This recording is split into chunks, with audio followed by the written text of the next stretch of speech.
Flightline, and I know Mark's very happy to retain the services of Flavien Prat, get him back aboard, who's been aboard for so much of his season.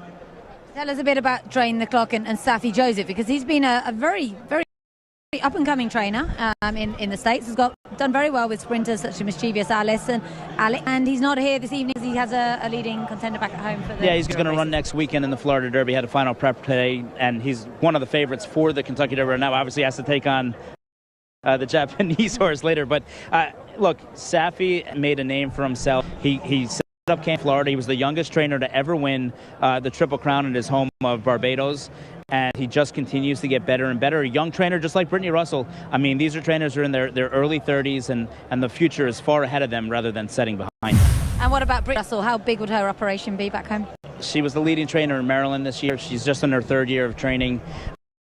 She's done a remarkable job, a former assistant for Brad Cox, and she actually used to ride Mind Your Biscuits before the first Dubai World Cup that we ran in 2017, so certainly rooting for her. This is the Breeders' Cup. How Dr. Shaw gets beat is such a breaker. Yeah. I mean, kudos to Aloha West, but Dr. Schivel did all the dirty work and really looked like a winner, and if he can repeat that performance, then he's a winner tonight. And he's been tactical. He's won from the lead, and he's won from 4 or 5 lengths off of it. So the break isn't as important to him as it is to a horse like Wonder Where Craig is, or Drain the Clock, where they're going to be those proper American horses, and you'll see Irad Ortiz on Drain the Clock and Luis Saez on Wonder Where Craig is really pushing and shoving them right out of the gate.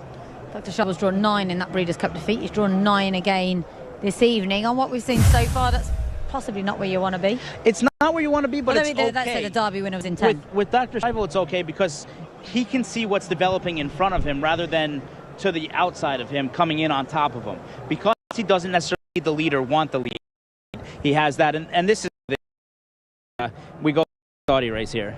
How impressive was this winner? It really tremendous performance, but Switzerland went wide. Everything went wrong for him. Good effort, ran a huge race, and then that's the mare Chain of Love finishing third. So I would think that all of those certainly did have a tough day there. It would have taken them a while to get over that, I'd say. And that's what we've seen. Horses who have gone hard in Saudi, other than Stay Foolish maybe, haven't performed as well. You saw it with a Japanese horse in the last race. Yeah, indeed, we did. Sifu in the last race. So they go forward for the Golden Shaheen. $2 million this year. Race that dates back to 1990. The Americans have won it 15 times. Will they make it 16 here? You were quite anti the Americans when we asked you for your selections. Yeah. I mean, I really did think that Miraz had a really live shot, and I was heartbroken for the connections when we found out this morning that he had to be withdrawn. But with him out, it's less speed in the race. It opens up speed horses. Wonder Where Craig is, I think, going to lead them early, but ultimately, I think Strong Constitution pulls the upset here. Okay. I'm not going to be so brave. I'll go with Dr. Schivel to make amends for his Breeders' Cup. Near me sits out Dubai. Golden Shaheen up next. Good effort now already. Mangia. Mabado.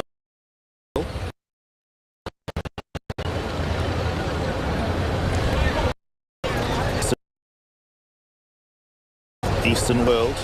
So 4 left. Up goes Switzerland. Eastern World will be the next one.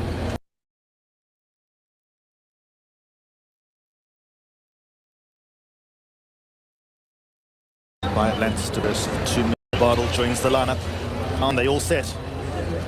And that got away to a good start. Ultra lead at all costs, gets steady comfortably. Drain the Clock on second. Now there's pace on the outside. Wonder Where Craig rides in the Eastern World, the bring better ground. Mabar it off the course. Then comes Switzerland. Couple of lengths away to Dr. Schivel, the red colours. Racing behind midfield, 2-3 lengths back to Everfast, Strong Constitution, Chain of Love and Red Lizelle. The Japanese horses are well back, 600 metres out, and the leader has Drained the Clock, got the lead as Ulteric conceded. Then comes Wonder Where Craig is pink capped. Switzerland goes through the gears quite nicely. Then comes Mangia towards the inside. Eastern World, good effort. Mabardals towards the outside, but it's Drained the Clock in the lead. Opened up by a length and a half. Switzerland is running his socks off in second. Now first, Switzerland picks up the lead. Drain the Clock needs to find an answer. Red Lizelle, Chain of Love doing their best work late towards the outside. Switzerland in the Dubai Golden Shaheen. The grand old game 8-year-old Switzerland wins. Second goes the way of Red Lizelle, Dr. Schivel third. Then came Chain of Love, Eastern World, Strong Constitution, Everfast. Then came Drain the Clock. Further back to Mangia, Wonder Where Craig is, Al Tariq Mabadal. And then came Good Effort. What a year for Bhupat Seema. Not only is he going to win the Trainers' Championship, he has won his first Group 1 with Switzerland. What a performance from this horse, beating 2 American Grade 1 winners. Tiger Shea, first ever Group 1 win for him on a thoroughbred, a home victory. Superb for All Connected with Beale Stables. Switzerland was a horse with a promising career that started in the part of Chad Brown. He then went to Steve Asmussen. He came here. He's been all over the world. And finally, Switzerland has reclaimed the glory that everybody thought when he was a 2-year-old he was going to win these big races. And he got the job done today. And, I mean, all the credit in the world to these connections. They said the scope was so dirty in Saudi. They said, throw that race out. We had a 3-race campaign. This was our goal. We want to win this race. I'm guessing that Stall's handler, I don't know if that's Heinz Runga, who it looks like him, yeah, rides the horse every day. Yeah, they are over the moon with this. This will mean an awful lot to Tiger. He's about to be crowned champion jockey for a 10th time in the UAE, but he would probably trade most of those for this. It's huge for our local connections here. Available at a pretty big price, 28-1 this morning. Well done if you found that. And the interesting thing about Switzerland, at the start of the year he won, as we so well, the guy who'd sprint.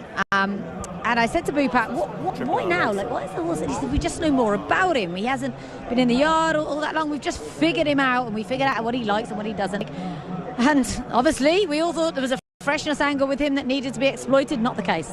No, I mean, he's shown an affinity for this track, and there's something to be said for horses that like Meydan. We see horses sometimes win back-to-back years. Switzerland has had a lot of success on this Meydan surface, and he showed it again today. Look, we thought speed had to be good. He came from off of it. He came wide. It didn't make a difference. He was always traveling like a winner. And how about that for Tiger Shea?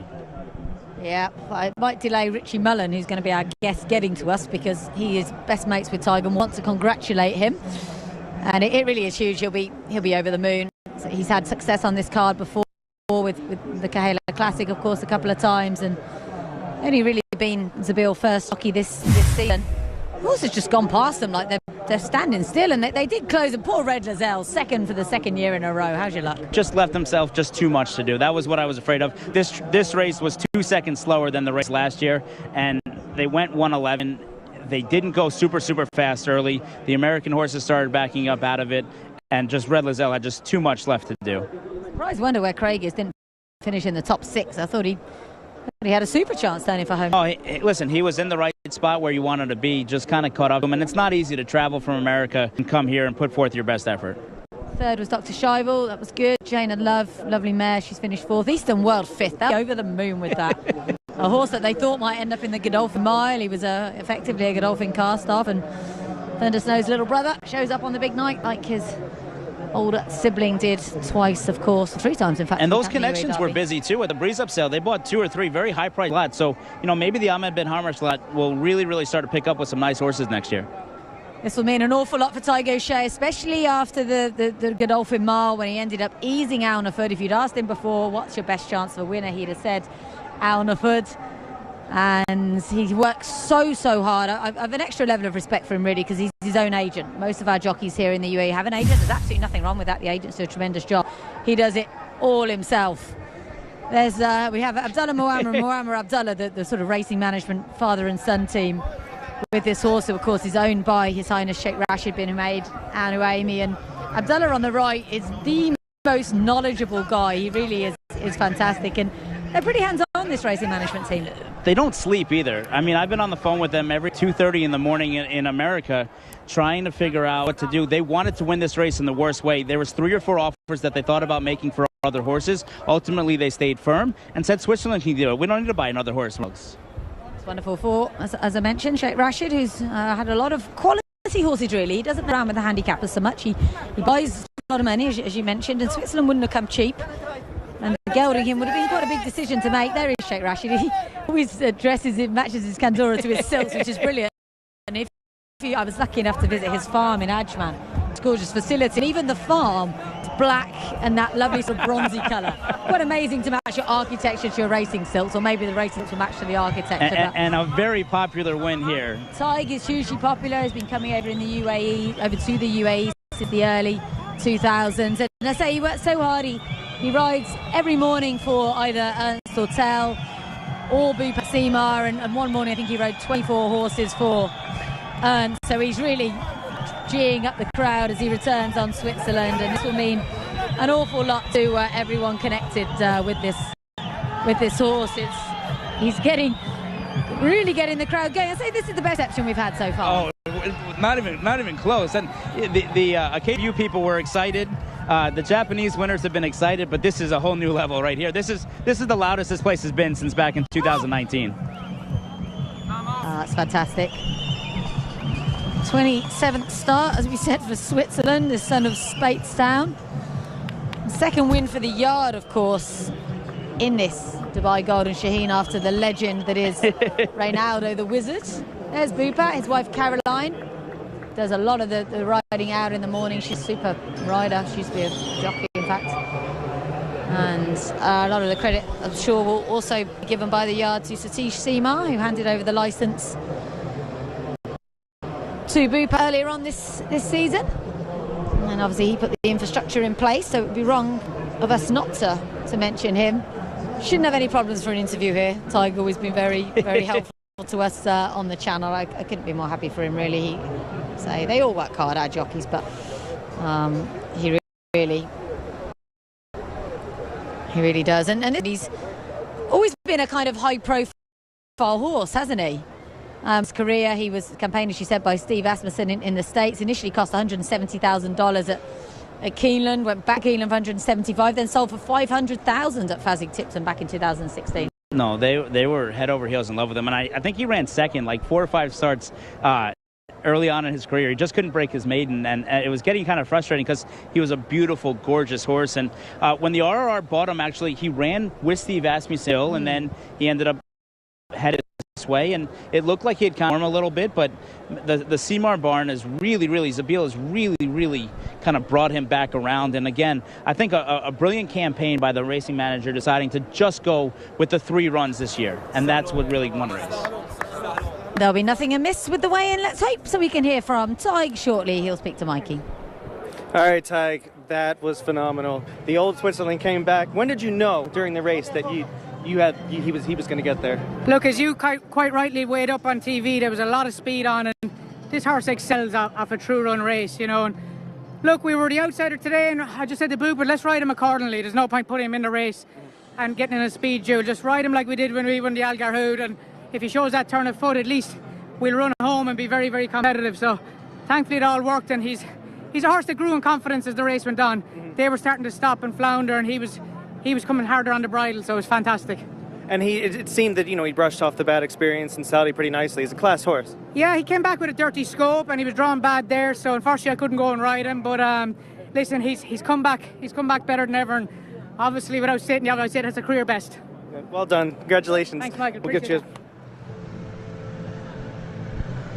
Tig's sons, Dara and Aaron, there joining him in the walk back there. Many thanks to him for chatting to Mike. He's doing a great job getting those post-race interviews, because believe you me, there's about 10 crews trying to do it. It's just the way he goes past them here. It's the winning move. I mean, Tig had to know he was on so much horse and loaded with so much that as the 2 front runners drained the clock and Wanderer Craigas began to tire, he just shifted out just a little bit and took that momentum to the front, and then just didn't look back. And as Tig knows, being a local rider over here, just take one quick peek at that big screen, make sure you have enough to hold on to the wire. He's one jockey who just never, no, most of them don't stop riding, it's not something they do, but he will never stop. You'll see him on a 100-to-1 shot, and he's kicking away and really working hard, and that means an awful lot to him. He's not one for his big celebrations either, and that will be a huge moment in his career. He's had Royal Ascot winners, he's had Glorious Goodwood winners, of course he's had the Group 1 success, as we mentioned, on the Purebred Arabians, but a Group 1 win on the biggest night of all for all of us who live here in Dubai, as Tigers for 6 months of every year. That photo will be framed and up in the O'Shea household by tomorrow, I imagine. I hope that Brittany Russell will have enjoyed her Dubai experience. I think her horse has run well and she will have learned and be able to come back in the future, perhaps. Yeah, I think all the Americans here, like I said, it seemed like they were a little bit up against it, perhaps because of how they had traveled and how they came over here. And they all showed up. They ran on the night. You learned so much from the first. I can't tell you how much I learned from the first time to the second time, and it'll help for all them. I don't think this will be the last time we see Brittany Russell here. She's a woman with a really, really, really bright future. Yeah, indeed. It'll be great to have her back in the future. Indeed, the same goes to connections of Train the Clock, Saffie Joseph and Dr. Scheibel. Mark Glatt, they brought over some very nice horses, but beaten by Switzerland. We're going to say goodbye to you, Chad, for the moment. Thank you. And you're going to go off and watch the turf races from somewhere else and rejoin us for the World Cup. I can't wait for the World Cup. Listen, it's been a night of surprises, but the World Cup, I think, will be a little bit more formful than what we've seen so far tonight. It's not been easy to pick the winners. Certainly. We newcast here on the stage because Richie Mullen is with us, and I did think it might take you a while to get to us. I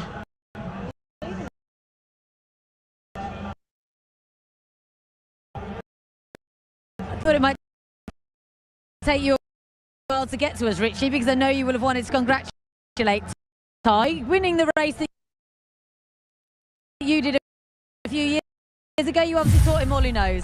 I just saw him there. It's a great result. I'm delighted for him because that's the one. Although he's had World Cup night winners, obviously two in a Kahela and Secret Ambition last year. Group one's always eluded him, and it's quite funny because Trotter Nichols has always given him a bit of stick over it, but yeah, it's great for him, and yeah, a race that I won as well, so it's a great one, and you can see him getting interviewed there on the big screen, and it's two young kids, Darren and Aaron, you know, they're his biggest supporters, and obviously for Bhupet as well, a race that obviously Satish and him won with Ronaldo as well, so yeah, great result, and it's always nice when the last night, so great and feel good. Certainly. Edgar Byrne has joined us as well. Great to have you with us, Aaron. It's been a night of a few, I think it's fair to say. Given that I thought we were going to have, and I think it was a surprise that they're so dominant. But you're wearing the Irish green, Laura, which is very moment for us. I was Ado McGuinness, and when 16 came up, we all sort of put our mind to 16.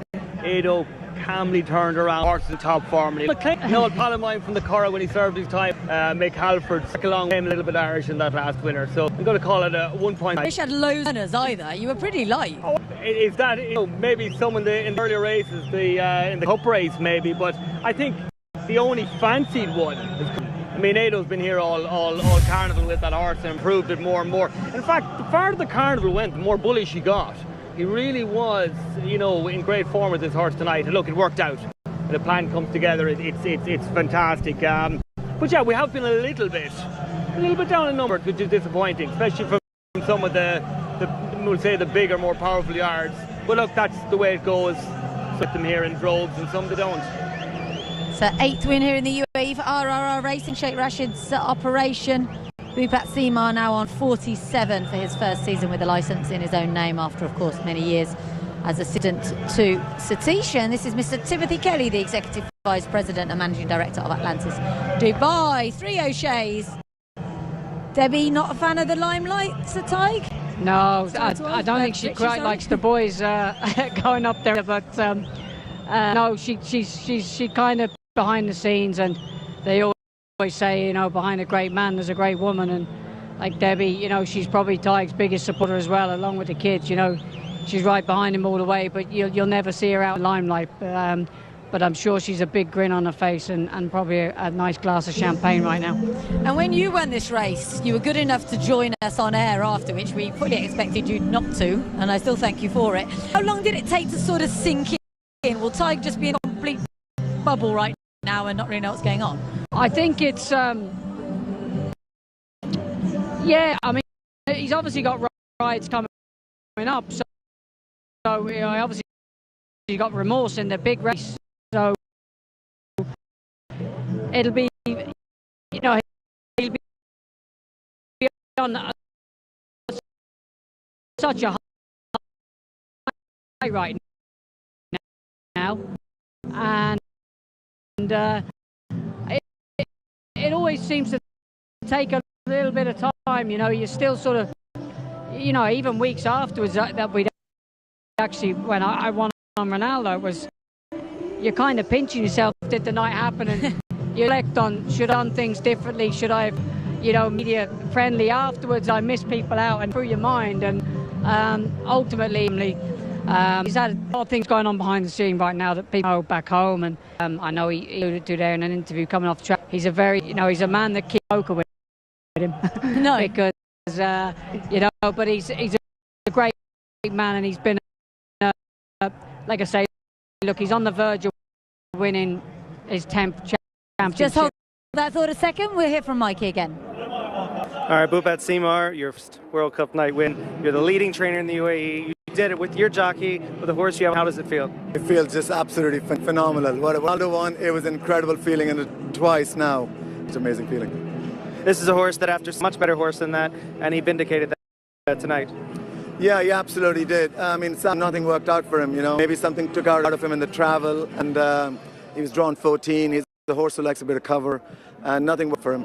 But today we had a planned right, and I'm glad it worked out, because there's not so much speed in this race, and this horse has a cracking finish. So I'm glad when speed collapsed, he finished. And especially to do it for these owners who have given you some great horses over the last few years. Yes, absolutely. I mean, you know, what a full season Sheikh Raj has had with us, you know, and then to actually for the Group 1, it's just amazing. Congratulations. We'll let you get to the back. Thank you very much. Thank you.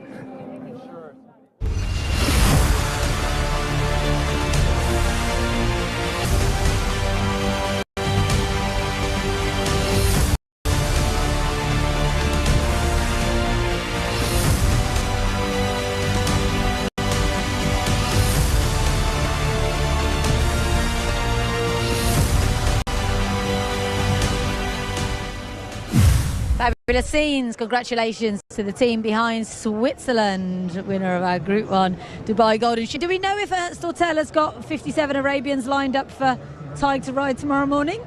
No, I think he'll give them the morning off, but he probably got a lot lined up for next week. I mean, we've still got Abu Dhabi and Al Ain to go, but I'm pretty sure after that one, I don't think Tig needs it now. So, yeah, he's 8 clear, and like I say, going back to what I said before, you know, he's on the verge of his 10th championship, which is unheard of, and he's you know, he's been such an integral part of racing in the UAE. He certainly made me raise my game when I've had to, and you know, we've had great fun in battles for the championship over the years. Obviously, he's got a new challenger now in the way of Antonio Fresu, and you know, there's a lot of younger lads coming through now, so I've kind of taken a back seat on that front. But yeah, I think, you know, the longevity he's done, you know, over the years, and just kept, you know, finding a way when he's had to. And I mean, at one point Antonio drew level, and Tig was off with COVID, and you know, he still came back, and I think 2 weeks later he's 7 clear. So you know, it's just the resilience of him. He's just he's great at mind games people, and you know, we sit next to each other racing together, so we're with him, and you know, that's the one I think that even if you asked him now if he could give this up for a Group 1, he'd have done it quite without it. He's won Group 1s in Arabians, but the thoroughbred one is one that's, I think it's just something, it's a little bit special, you know, when the thoroughbred one on the biggest night of the year. Yeah, it's credit to him, and like I'll still go out saying he's one of the hardest, if not the hardest working person I know. I mean, he was still busy at the site. I think he was the busiest man at the sales. That's one thing, Richie, that makes him great, actually. He's a people person. He is. You know, one of the things that going back to my time in Ireland, going through the apprenticeship, and we was with Mid-Calgary You know, he really is a people person. And as you say, Rich, he's there, he's going around amongst people, knows everyone, never misses a face. No. Never misses a trick. You know, he'll pick you out in the crowd, fist bump, mooch on. And these things matter in this day and age, and it's one thing that stood to him very well. Absolutely. On warms to him, you know, he's just got that cheeky. Yeah, that's yeah. Babyface assassin, we used to call him. He's just turned 40 or just turned 39? Well, I think he's 40, but he tells everyone he's 39. We'll miss 2 years of COVID. We're all reduced to the years as the grey hairs set in. So we're having a look at these style stakes. Categories including best dressed lady, best dressed man, best couple, most creative outfit, I believe. So great fun element of racing. And you see it so busy over there in Open Views. Of course, we've got our post-race concert to come. 3 award-winning acts. Becky Hill is headlining. Also Sigala and Rudimental. So that's coming up at around about 9:30, I believe. You might even find Tig on the stage later. We might find Tig on the stage later. Yeah, I hope you're not relying on him for a lift home tonight.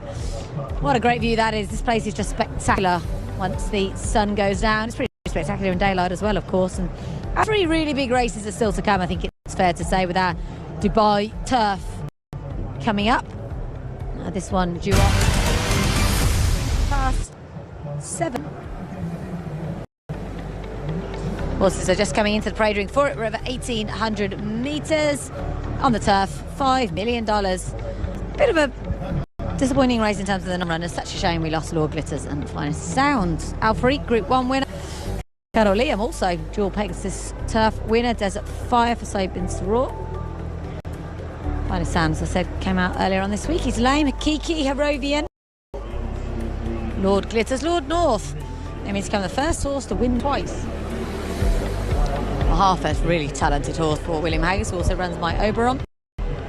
Panthalassa over in the front. The hot favourite is Schnellmeister for Japan, winner of the Group 1 mile champ. Over there, Japan have got a great record in this race. They've won it 4 times. Ursa Minor, Vandergaard second last year, and Saffron Beach, the only filly in the race for Jane Shahyam. Slightly idiosyncratic distance of 1,800 metres. I rather like it. Rich, this is Alfarique, winner of the Jebel Hatter. Fully deserved that, but this is a big step up. Yeah, it was great that Dane got his Group 1 winner on this horse on the Super Saturday. It's very hard to see, you know. I think he'll run a big race, but it's hard to see him threatening the main protagonist in this contest. He's going to have to certainly up his game once again from what he did Super Saturday in the Hatter. Yeah, he is. He's drawn in 6 quite kindly. I'll have a look at Colonel Liam as well, Edgar. He's out in 13. He's probably one of the best turf horses in this sort of distance. But the US... Yeah, this is a horse I'm really interested in. I like him a lot. He's 7 from 10. He's won 3 Grade 1s on the turf. As you say, you know, turf racing, American form doesn't overlap coming across here, Laura. But what I like about this is it's the Fletcher factor. Fletcher send him one across, big horse in later on. But the fact that he's horse means he's confident. There's a fair bit of talk about. I like the horse as an individual. He's a good ride. He settles in well to put him. We have a bit of pace here, Richie. We've got 2 front race or horses that can run for the pace, and Colonel Liam can sort of slot in anywhere. So it's a very likable horse, and I think he's going to have a good show here, guys. Sabin Saror's horses have performed well all evening. It'd be a surprise if Desert Fire can win 2. Al Rashadia overseeing Royal Flim out and won a Group 3 sim. Is he notable because he's a first runner for John Hyde after years of pre-training for Shadwell? Yeah, I think he won this time last year at Doncaster. He won the Lincoln, if I'm correct, for John Gosden. So he came out here. He recently won the Preds Cup. He disappointed in the Hatter subsequently, but he's obviously got an invite for this. I think the way that, you know, Adju will ride him, he'll obviously ride him to run well, and with the strong pace, could run sort of mid-pack, but he's going to have to improve on certainly what he's done so far. He is. He had an abscess apparently after that run on Super Saturdays. There's a bit of an excuse. Rovian, keen to get on with things. He ran a super race behind Authority in the Neom Turf Cup in Saudi last time. He's got an interesting horse. He's never run in a Group 1 before, so in a way they're tilting at windmills, but it's John Gosden, the man's a genius, so who knows. Big contingent here with Ahmed bin Hamash. This is defending champ North. Edgar, for me, it's a stronger race than the one in which he won last year. Yeah, and that's a really good point, Laura, because he's £3 less in tonight off 120 than the 123 he won with. And I'm a big fan of following the handicapper when it comes to things like this. He had his prep in the Winter Derby trial in Lingfield. It was a race with a strong field, with a course record on the day. He was beaten by Alan Core on that occasion, who runs in the Shima in our next race. And I thought it was a good performance. But nevertheless, the handicapper did drop him. His last year's winner, he's certainly in with a shout, but maybe just a little bit under the horse was last year. Runs well fresh. Mahathas is a gorgeous horse. Really interesting from William Haggas. The horse was a rig. He had an issue that they've corrected, and William felt that he wasn't seeing out his races. So therefore, bearing in mind he was able to finish 4th in a Jubmon, this is a good horse. He's actually my pick. I really like this horse. I like the way he went through the grades last year. I think he won 4 on the bounce, and then, like you say, he ran. If you watch back that Judgment run behind Mishriff, he went through the race, travelled through the race really well. Interestingly enough, like they have removed, it's been documented, they've removed the testicle that was obviously bothering him, and I think this trip is certainly going to suit him. Mile 1, I think it's tailor-made for him. He looks great. I know the Haggas stable are very keen on him, and he'd be my idea of giving the biggest. Kind of bubbling under that top level, isn't he? This is Panther Lassa, who goes for the all-conquering Yahagi team. He won the Nakayama Kined last time, the same race that Just Away won before winning this. He'll go from the front, and the Dubai Turf isn't often won from the front, Edgar, but looking at this guy, he wants to get going right now. Yeah. Look, he's a front runner. There'll be a lot of pace with him, and going through the formula, Laura, I just felt that he had his chances in Group 1 level. For me, he's more of a Group 2, Group 3 horse. The ground and distance will certainly suit him. He looks up for the game. Again, a little bit of talk about it, but that might be just the fact that the Japs are in such great form. But for me, I just think on the night there'll be a few just a little bit better. Potentially this guy, Chanel Meister, proper Group 1 horse, 4 from 7 career. An awful lot to like about him. Last time we saw him, he was second behind Gran Allegra in that mile championship, which was obviously a very good run. That was back in November, though. He's got a layoff to have. He has it. Sorry. No, go ahead. Go ahead. We're all mad for talking about the Jap horses with the form. Yeah, look, he's the mile championship. He was second. It was a good run last year, and Grand Allegra, as you say, Laura, a multiple Grade 1 winner. So look, he's a worthy favourite. There's very little wrong with him. There's not a clink in his armour, and I think he's one of the big, strong Japanese horses here tonight.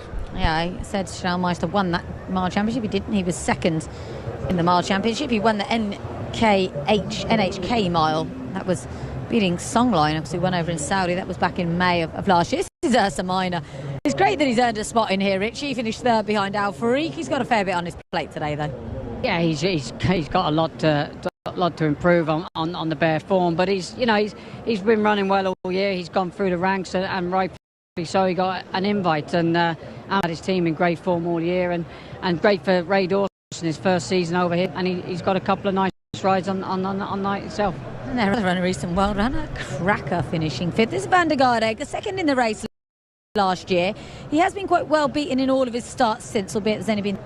Yeah, look, he's had some big tasks, Laura. I mean, he was 6th behind Golden 60 in the Hong Kong Mile, and 12 behind Space Blues in the Turn Mile. So he's had some big tasks to overcome, as you say, second last year. But he's probably struggled a little bit stepping up in grade, and has probably seen his mark a little bit on this horse. So of the Japanese contingent, I think he's probably one of the lesser hopes in it.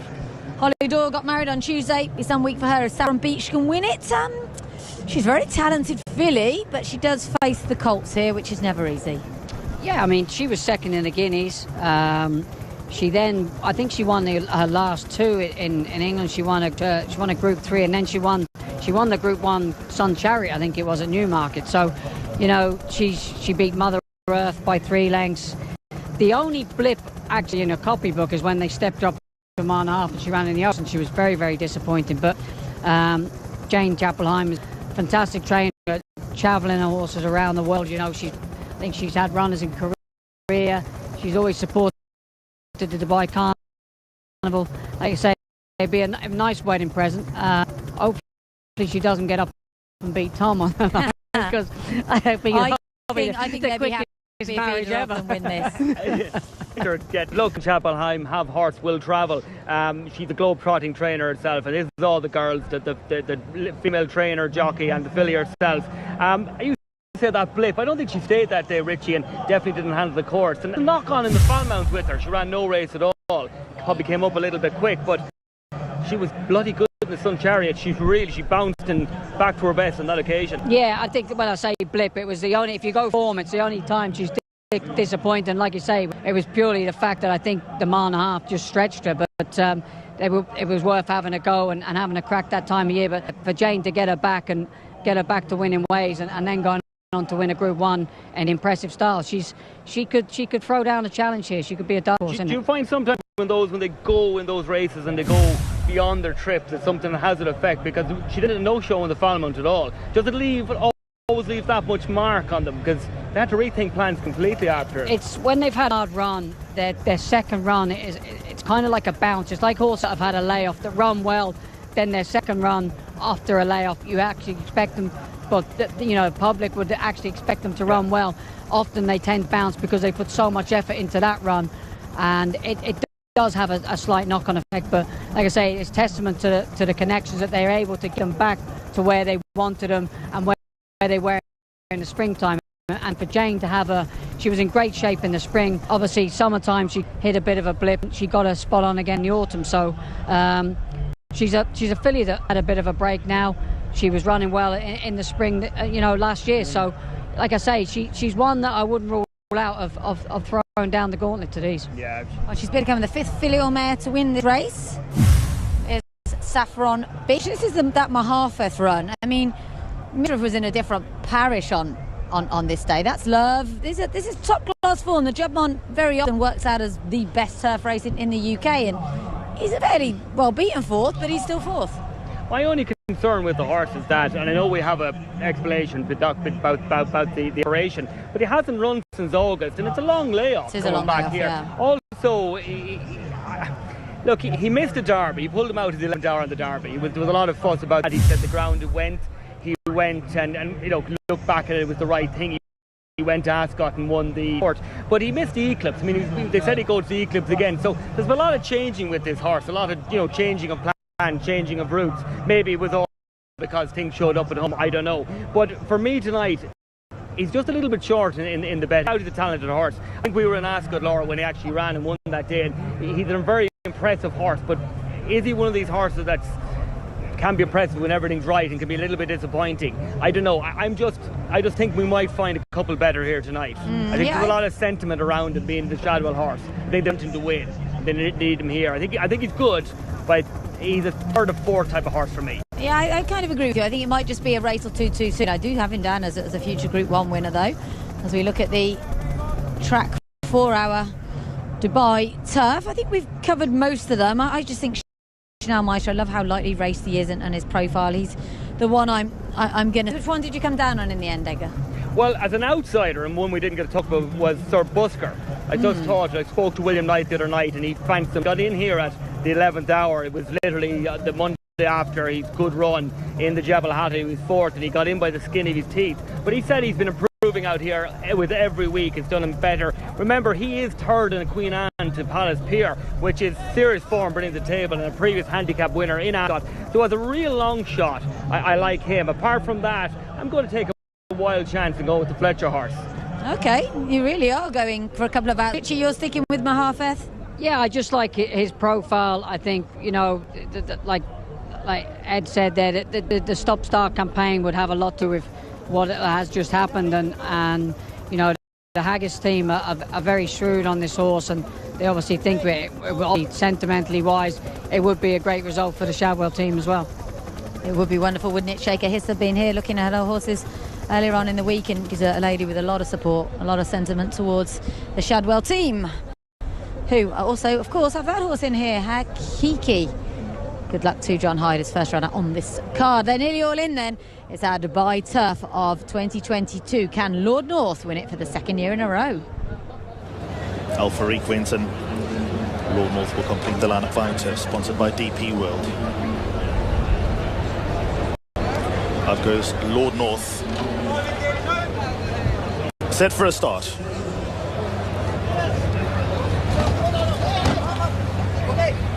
Gates are back, and they fought away, and Mahaffith didn't get away well. Gave away a couple of lengths. Panthalassa, first one to break, goes off to the early lead. Colonel Liam will try and get across. He's second for now. Then come Movian, who races away in third. Desert Fire hugs the rail, got a nice position in fourth. Saffron Beach is in the red colours in fifth. Myober on the yellow, races away in sixth, half a length in front of Schnellmeister.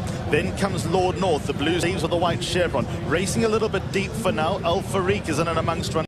Ursa Minor, white sleeves and cap, is at the wide outside. Van der Gaard was next best. Then comes Mahaffith, who's recovered. He's not at the back of the field anymore after blowing the start. A length and a half away to Hikiki, and Sir Busker happy to watch on from the hill. Well, Panthalassa loves to let rip, but he's just keeping a lid on things by his standards. He's a 2-length leader at the first turn, 1,000 meters out. Colonel Liam races away in second. Desert Fire, the all blue colours, is third. Saffron out of Harrovian. Then comes Lord North, who's trying to get a wriggle on. Myober on the yellow colours in a bit of a pocket. Schnellmeister also tries to work into the open.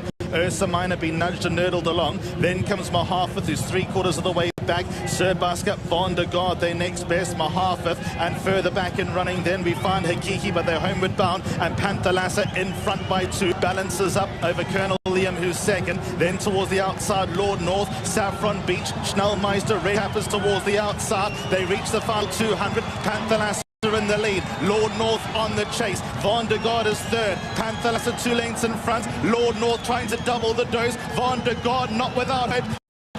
Panthalassa crying for the line. Here is the desperately close. What a finish. Panthalassa, Lord North, Van der Gaard, a 3-way go. Fourth also tight. Saffron, Sir Busker. Then in behind them was Al Farik. Towards the inside was Myober on. Schnellmeister didn't lift. Further back to Colonel Liam. Then came Harrovian. After them of Ursa Minor. Hikiki was to finish. Desert Fire and Sir Busker. One for the judge. Panthalassa, Lord North and Van der Gaard. I don't actually have an instinct. It's desperately close.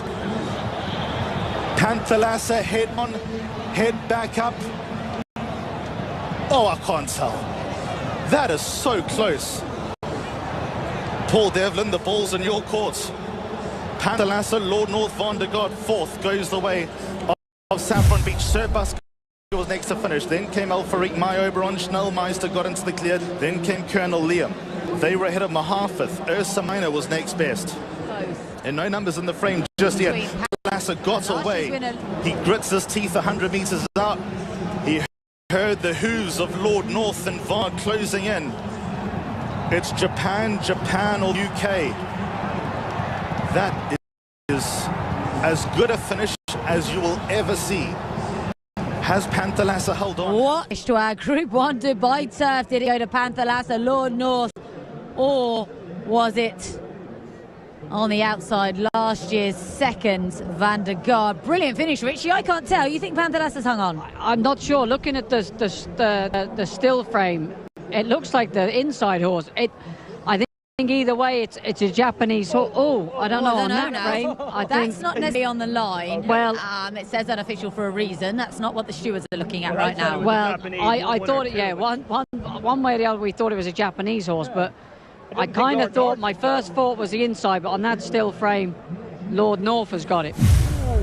This is a race that's thrown up a dead heat in the past. Paolini and Right Approach way back in the day. So you never know. Here we go. This is a good angle. Hilary Udale, our judge, will maybe take a bit of time over this, because the image on the big screen and our image on the TV are not the official photo finish camera. That's the crucial thing you've got to remember. The crowd are cheering. I'm not quite sure for which horse. It was a brilliant race anyway. Panthalassa, we knew he'd be the speed. I didn't think he'd go, but maybe he did. And then what a performance. Win or lose, to get North back from nearly a year off the track, tremendous. Well, the handicapper got it slightly wrong, dropping him after. But they said that was a really good derby. That was course record, that winter derby in February. And we've the good form update now for Alan Curran on our next. I thought the outside bobbed. I dismissed Lord North completely in that. I thought it was a bob of inside-outside. But I don't know. It's one thing to her. Oh, here we go. All they've done is put a photo between Lord North and Panthalassa. They've made Van der Gaard third, so they've decided Van der Gaard a third. But I think because they put Lord North's colours up first, which is alphabetical, I imagine, the crowd have decided that means he's won. That's not the case. It's just photo, provisional results. They are still looking at between Lord North and Panthalassa. Well, we wait a little bit longer to see if Frankie Dettori has won this race for a third time, and if Lord North enters the history books as the first dual winner, or whether Panthalassa, whether it's just a dream night for the Yahagi team, whether they get a third win. Yutaka Yoshida, the jockey on board, this one is. So the judge is going to take a fair bit of time over this. You don't want to be getting it wrong when it's a $5 million prize. Van der Gaard one spot worse than last year. John Gosden probably doesn't know either. Saffron Beach is 4. Jane Chapelheim, I imagine, will be over the moon with that. Yeah, absolutely. I think that'll set her up for a big campaign in the summer back home and around Europe. I think she's run a cracking race. She was always well, Holly. She was just tracking, I think it was Todd Pletcher's horse, Colonel Liam.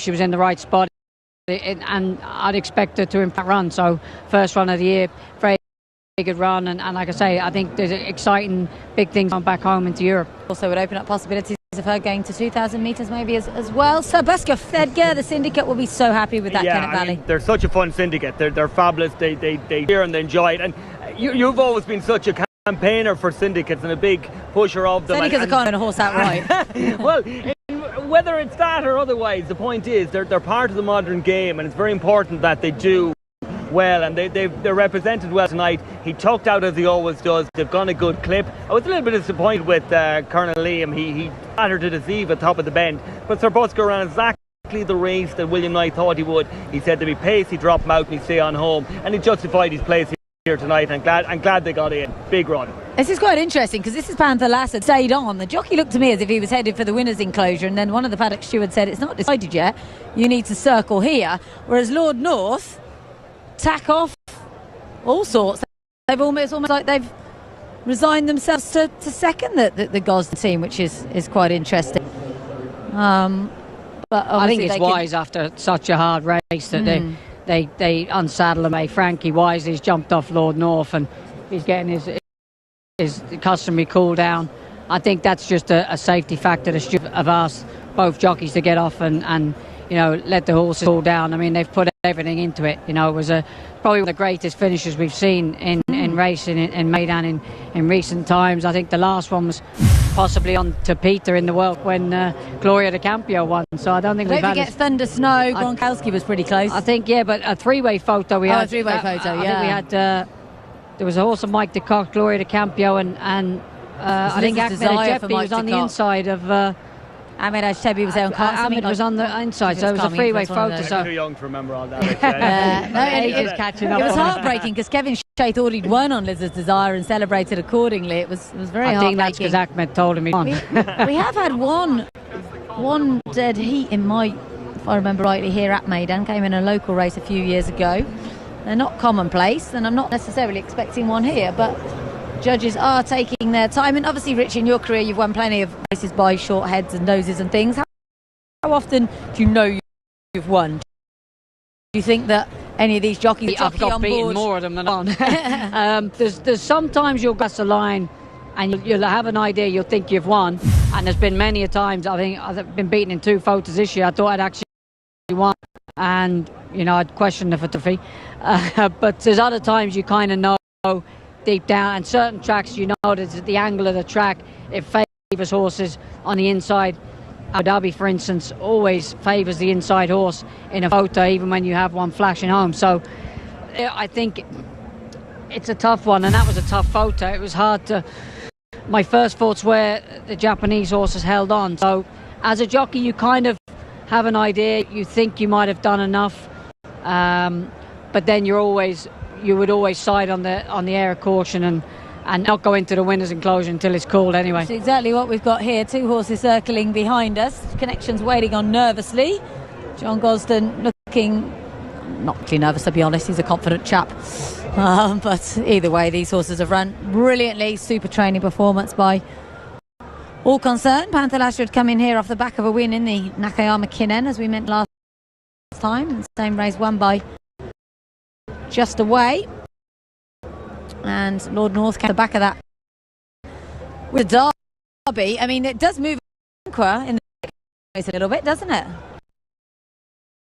Yeah, regardless of what the voter does, it's just form. It's just unbelievable form, because he's given him 4 lengths in the Winter Derby, giving him a good victory day, and it was coming in guns fresh, but probably and remember, that was a mile and a quarter on the dirt as well, so Alan Corr is going far off next, which will suit him even better, so he was at a disadvantage against Lord North in Lingfield, on a very sharp, fast speed track like Lingfield, over a mile and a quarter. So yeah, it's a big plus in a few minutes. 2004 was that dead heat in this race, right approach of Paolini. I think we could well have this is the longer this goes on, the longer this goes on, I would be airing the side of a dead heat at this stage, because generally they will normally have the photo by now, and in fairness to both horses, I think if you ask both jockeys, they'd settle for a dead Frankie heat. Dettori's already been asked and said, I'll settle for a dead heat. I think they'd settle for a dead heat, and like I say, the longer this goes on, I think it's announced. It's a dead heat. Fantastic. Yeah. Lord North and Panther Lass, the UK and Japan. We will have 10 winners on Dubai World Cup card. On the Dubai World Cup card this evening. Brilliant stuff. Neither horse deserved to lose. Fantastic training performance by John and Thady Gosden. And just as fantastic by Team Yahagi. Their 3rd winner of the night. Tremendous stuff. Panther Lassa. He's a very popular horse. He's the son of that great Lord Kanaloa. Let's hear from one of the winning jockeys. Yoshito Yahagi, congratulations, dead heat victory, 3rd win of the day. What a day for you. What a day. He went to the lead, that was the plan the whole time. Did he give you a bit of a nervous ending there, a bit of a thrill? 最後、作戦では逃げっていう方なんでしょうか。最もっと後すごいスリルでしたけど。逃げるつもりだったけど、ナイターを気にしたのか、いつもほどのエキっぷりじゃなかったですね。Our plan wanted to go more far in the front, but I think horse a little hesitate in the light, so it was that lead. Yeah, he gave them a little less distance there. So this past month, it's been huge for you. You've obviously Breeders' Cup, Saudi, Dubai, and Hong Kong. Like, what is the key? What your yard has done so well. いろいろそれを聞かれるけど、俺にも分かんないし、俺に教えてほしい。Honestly, I don't know why. Just please tell me what is reason. Well, congratulations again. Big victory. Thank you so much. Appreciate it. Thank you. Tonight for Yoshito Yahagi. Many thanks to him for talking. Next race, a million mile away. That was great fun. Waiting for the results. Thing paths through the race. Edgar, of course, Panther Lashes was on the speed. On the speed the whole way, jumped out, and I actually thought he was going probably quick enough. Especially when I saw Colonel Liam off it at the top end. I thought, this guy is, he's really gone fast. But Lord North tracked him there. He's in a lovely position in the middle. Colonel Liam on the outside and the going, but he flattered it very early and straight. Saffron there tucked in about 5th, so all the main horses were just tucked in. She's watching Lord North, and a lovely ride, as you said, Richie. That's Harrovian, yeah. Lord North's in about 8th there, I think. Yeah, coming out. Sorry, yeah. Yeah, no, well, it's the same colours, but it's a white cap. It's James up in, I think he's sitting 2nd or 3rd, is he? 3rd there, yeah. Yeah. Frankie's further back. I think Frankie's sort of keeping an eye on the Christoph that rode the other Japanese runner, Schnellmaster. He was just in front of him, I think. Yeah. But yeah, they looked like they went a nice pace, and I think the pace kind of eased off around here. They were able to get a breather into them, which allowed the rest of the pack to get back into it. But like you say, they're all. So Lord North is coming between just coming into North the is he's just in front of Mahafa at the back. Yeah, he's just through the middle of them there. He just kind of switches out now. Yeah. I thought you and Mahathis travelled really well, Richie, for a long way. travelled really well, and yeah, we're kind of going back to, is he one of those horses that travels really well and doesn't seem to find anything? I'd give him the excuse that it was his first run of the year. It got a little bit messy when the pace slackened off around the turn. You know, there was probably an excuse that, you know, this is a stepping stone for things to come, but ultimately I'll agree with Edgar, he's looking like a horse that seems to travel extremely well. When push comes to shove, isn't really finding what we're finding. Ultimately, is he a horse that they eventually decide to come back to a mile? I'm quite sure, because they skipped the Derby, whether it was problems or whether they thought he wouldn't stay. Funny, William Haggas actually said that after the Hampton Court. He actually made that comment when asked, because he was in the Derby, which way they go, and he said, well, one thing for sure is we won't be going up. Yeah. You know, so that's an interesting little Richie to come back with him a little bit. I'm just looking at him now and I'm thinking potentially he's probably a miler. Yeah. You know, like I say, he travels extremely well, and isn't really, is he finding that, or is he just emptying out and you know, he's running out of oxygen, running out of stamina late on? So I certainly wouldn't be worried coming back to a mile the way he travels through his races. And then of course when you're looking at him if you're at the wrong trip in a grade 1, you're going to be fully exposed. I mean, if he drops back to a mile and maybe comes back in grade a little bit, I presume he'll get him back there around May time, and maybe drop him to a grade 3 and get that confidence up, because that's what he's showing. He could do, and the interesting thing, it'd be interesting to see if he doesn't aim him at something like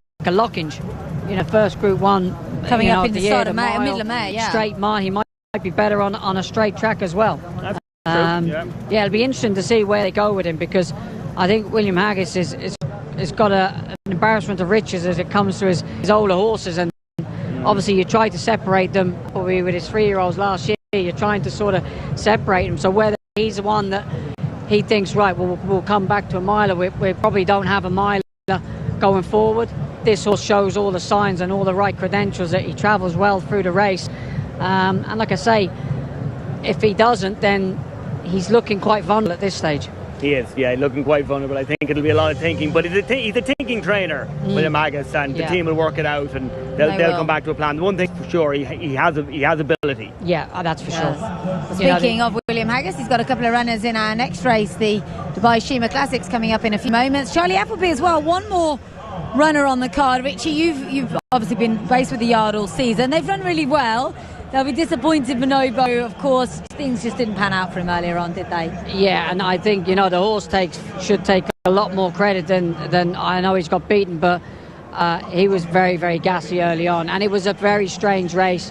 We went quite quick going into the first turn, and then the pace slacked off, and we were, you know, it was very muddling down the back, and like I was talking to William afterwards, he said, you know, the one thing I think the horse will have done tonight is learned a lot, because he's had to settle. He hasn't, you know, he's ran very, very keen, and the fact that he's still able to finish second. But I've always felt, looking at him, look, I don't really know the horse, I've never sat on him, but I think he could quite easily win a Group 1 over a mile and a half. He has that much pace, natural ability, and it might be a second ride here, so congratulations to Yutaka Yoshida. What a night for Japan, 4 wins, and with a formidable team to come now in our Shima Classic. They could well make it 5. They've got Authority, they've got Glory Vase. Wow. They got Shariar. The Saki will be flowing later on, and it won't from the hills. This is great though, this is really good fun. What is it about the Dubai turf that throws up dead heat? Second one of them. No other race on the card has thrown one up. Great race for the Japanese horses, haven't they? I think that's 5 from 8 wins. And yeah, I think in Nato Shiba days, when it was the old G3, it was a race of Japanese and Hong Kong, you know, dominated for quite a while. You know, that and the Shima, the races they've really gone after, you know. But they bring, you know, the one thing with the Japanese, they don't bring second-rate horses here. They bring their top draw horses, and the Middle East has been a great hunting ground for them in the past few weeks anyway, with Saudi and then again here. So, and it's remarkable for them, Richie, because it's not like, we'll say for instance, when the Hong Kong horses were coming a little bit more, it's their season, that they catch it in the spring of the year, they're in it. Like Japan, these Japanese horses, like their big races are in the summer as well. They're finishing off with Japan Cup in the autumn, so it's not necessarily a pinnacle, and still they're able to keep them going into Hong Kong, into Saudi now. and on into, you know, Breeders' Cup and on here. It's remarkable. Yeah.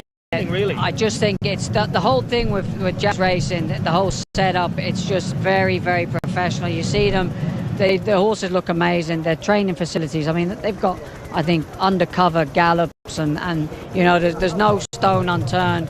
The crowds they draw in week in, week out, it's, you know, and they've just got better and better, and their breeding operation is phenomenal. Yeah, it is. We've got seconds. It looks a bit strange, that graphic, doesn't it? I don't think we were prepared for a dead heat when we made these up. And I've just seen Steve, one of the owners of Sabusca, giving me a thumbs up over the head. They are very, very happy with picking up 5th in a race of the magnitude. The entry fee for the race cost them more than they paid for Sabusca. And they've picked up $150,000. Let's reflect on just how Our Dubai Turf was won.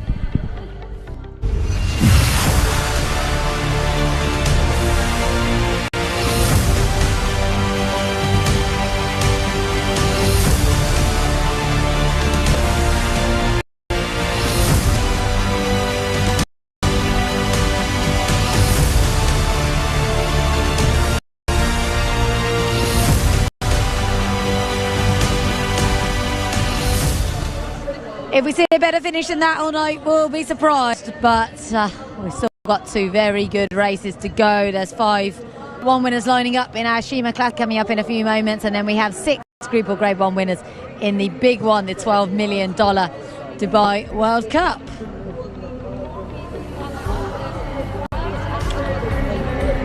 Pretty busy down there. A lot of people moving over to look at these horses in the press ring. 15 of them line up. It's great having the crowd back as well. It makes just, such a difference. You know, it just felt a bit strange last year.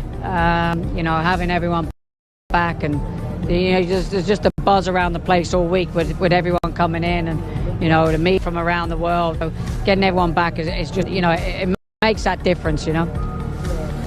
Hakam Cap pile driver, a nice international cast of it is. Casper trained over in Saudi, pile driver in the UK, Hakam in the UK. Without a fight in the UK, Alenqua UK. Burgas Turkey, their only runner on the card. He's a massive price, this little horse. He's got a big following. You never know. Dubai Shariar, the 4th Japanese Derby winner to run here in this as a 4-year-old. None of them have won it. Stella Veloce Yubia, the Breeders' Cup Turf winner, and New Belieben, the Japanese Oaks winner. 2nd longest race of the night, the Shima Classic. And this is a look at number 1, who is Authority. Edgar, this horse has a huge chance. Yeah, of course, he won the Nemo Turf in Saudi Arabia there, beating Pile Driver on that occasion. 2nd in the Japan Cup before that to Shaladhar. And he's just an improving horse. There's a lot to like about this horse. I was a little bit surprised he was, shall we say, in the betting and the form, the 2nd string, we'll say, of the Japanese, because a little bit more talk about the 12 Shahar, but Authority was a big pick for me, and I was very impressed with him in Saudi.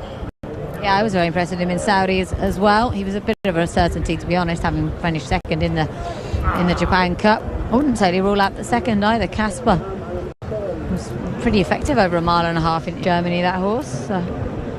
Albeit on a lot softer ground than here. That's Dubai Future. He's probably up against it. There's Bin Straw has won this race twice with Stowaway and Suleimani.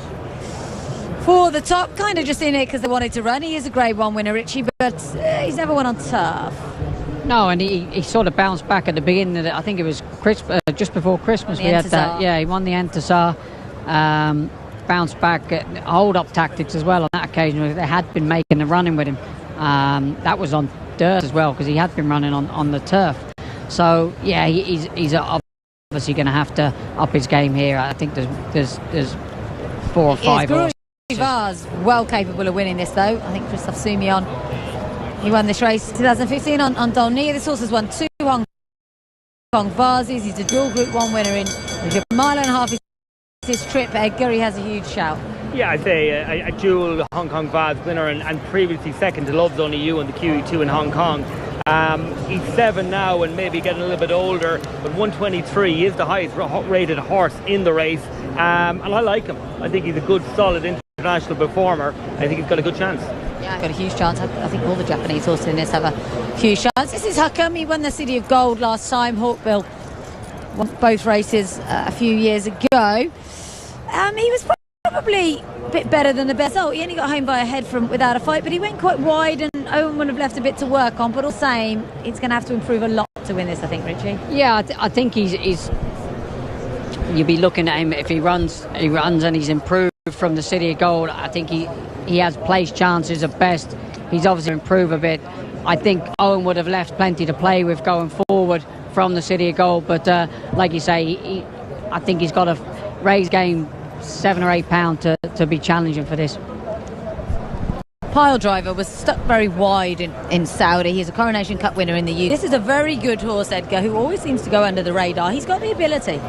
Yeah, it goes on the radar with everybody, bar his trainer, Willie Muir, who sings from the rooftops. Every time I bump into Willie, he, no matter what I go to talk about, he brings him up. He's very bullish about him again this week. As you say, second in Hong Kong the last time. He said completely dismissed that Saudi run. He didn't handle it, and he said, Ryan Moore even said, told him not to go in the first place. But look, to dismiss it, a Coronation Cup winner, probably didn't stay in the ledger, to be fair to him. It was the only bad run, but look, very positive vibes about him. Big loss for Mark Dwyer, Richie, not to be here today. Give him a little accident on the Gallops during the week. Yeah, Hull, and it's a shame. Martin's been an integral part of this horse's career from day one, and they rightfully got their Coronation Cup win. Things obviously didn't go right in Ledger, then they obviously didn't go right again in Saudi last time, but he's drawn one as well. I just think Frankie will pick him up box C. He's after dead heat in the last round, so he'll be full of confidence as well. I agree with you. He was only just behind Glory Vase in Hong Kong, so if we're talking about Glory Vase being fancied, you have to fancy this horse, and I think, like you say, he is going under the radar, but not from connections. I think they're very bullish, and I say, our best wishes with Martin, who'll be watching it at home. I think with his leg up, he's not in a great. I spoke to Claire, his wife, the other day, and she said it was a nice fall on the Gallops, and like I say, Martin's been out here for many years, and he's ridden big winners on the international scene, and like I say, this will hurt. Wasn't it brave of him though to make that decision early? I know you probably, as an athlete like you'd know when you're injured. Nevertheless, not to delay with anybody, not to keep anybody waiting, just to make that call. Yeah, he rang Frankie himself by all accounts. He just made the decision. I'm not getting there for the horse. Oh, well, great call as a rider. Great call, a brave call, but I think the injury was a lot worse than was probably first. Okay. And I think Martin knew that, and hence why he didn't want to mess any connect around. Williams, his father-in-law, he'd have known, and obviously the connection. Yeah, no, of course, and the last thing you want to do is be hanging people on till the last minute. Yeah. But I think Martin knew after the fall that it was, it was quite bad. Chaps, we can hear from Mikey in the parade ring. We got Ed Crisford here. Without a fight, is coming into the race as a bit of an outsider, but we've seen some surprises tonight, especially on the grass. Do you think he's up to the challenge today? Yeah, he obviously ran a Super Race Super Saturday. Just being beat by Hookham that day, and ran a really great race. Obviously today is a really, really high quality field with some fantastic mile-and-a-half horses, and so it should be for the Chima Classic. But he's got a good draw. He's in great form. He's training fantastic into this race, and I think we'll be doing all our best work at the finish, and I'm sure he'll run a big race. He's shown a bit of tactical speed. He can be a little closer. Do you think with the lack of pace it looks like in there, does it play to him a little bit more? Yeah, I think for sure. I think he's got a good draw, and I think Andrea will use that, and hopefully he can go forward and set his own fractions, and we'll see where we are. But no, look, he's in great form. It's a very, very good field, and we just hope for a good run. I wish the best. Thank you. Thank you. Just looking at the big screen, Alenka, Mark Anders got off him. I'm not sure why, whether it's a shoe or something like that. He's looking on the ground, so I'm just wondering whether the horse has just slipped a shoe or something. We can't pick it up on we're looking at something completely different. But Tom off Alenka at the moment. There's a look at Authority, obviously one of the leading contenders for this race, following that dominant victory in Saudi last time out. He was really very impressive. Richard, we must talk about Yubir. Is he? I guess you wouldn't have much to do because he's only just arrived here in the UAE. I literally have nothing to do with him. I've seen him from afar. He goes out. The two horses came over. Yubir and Creative Force came over late.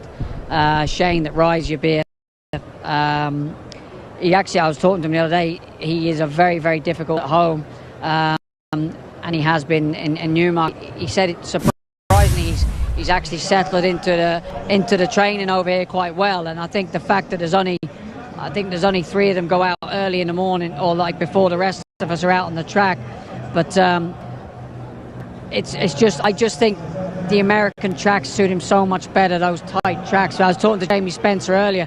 He said he had to get an outrider to pull him up after he rode him in Belmont. He said you literally put him behind, he won't pick the bridle up. But if you can get led into a false sense of security with him, if you put him in the race, he just turns it on very quickly.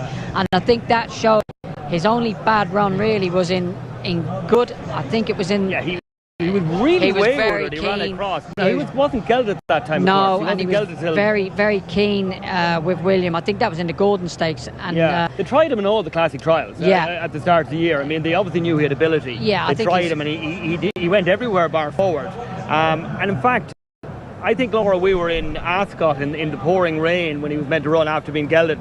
We fancied him a lot that day, and he withdrew. But ever since then, and they've done a lovely route because he's come along. He's gone into the Vulture, which so they're giving him a chance, a little bit less pace. They've gone to America to the Belmont Derby, which is it's a conditions race, and it's a very winnable race for the Europeans. And then they stepped him up in the Breeders' Cup, and he was nothing less than awesome that day. He really showed the horse he is. This is Authority and Casper clashing in the Cup over in Riyadh. This is over 2,100 metres, which is obviously short of today's distance. Look at the way Casper finishes. I think this is a good horse. I'm interested to see how he gets on here. He's 3 times Group 1 place in Germany over a mile and a half. But Authority was far too good here, and I think I can't decide between him and Shahryar. I think they both have absolutely huge chances. I just think he was given an absolute peach of a ride in Saudi. It was a bit of an exhibition from Christoph that afternoon, but he had things very easy. That day, I think that Neon Turf was a mile and a quarter. It's interesting. This is a mile and a half. He actually finished. I think he was third in the Japan Cup that Shahryar won. Shahryar was third. And Shahryar was third. Authority was second. The Great Contrail won the race. So Triple Crown horse. A line through that. That's probably the strongest form coming into this as well. Update on Elenqua. Tom Marquand walked him all the way to the start, and William Haggas went over and said something to him, which resulted in a thumbs up. So I think Tom's just got off him maybe because the horse was just getting a little bit too fresh with him, perhaps. Yeah, it was interesting because we didn't see any incident that had happened, but whether he just got a little bit toy and because you have to canter past the stands, there's a lot going on further down the stage and everything. Tom's gone onto the rail down there. He's actually left the horse. That's not so good. The horse has gone in behind the tape, and Tom he's actually coming across the parade ring here to us. We'll see him. Is there a problem with the saddle or anything? Well, Tom's sprinting back in towards an iron or anything. I wonder would that have happened? He's gone to could have been. You'd think, Rich, if this happened to you at the start, could you not send it to get? I'm not quite sure if you can replace. I know would you? Yeah, I'm not sure how it works with saddles and that, because obviously if it's an iron or other that may have broke, is he able? It has to be tacked, doesn't it? It has to be. I mean, the only way, normally with bridles, if it was blinkers or something, the start generally have a spare set of something. But it's interesting.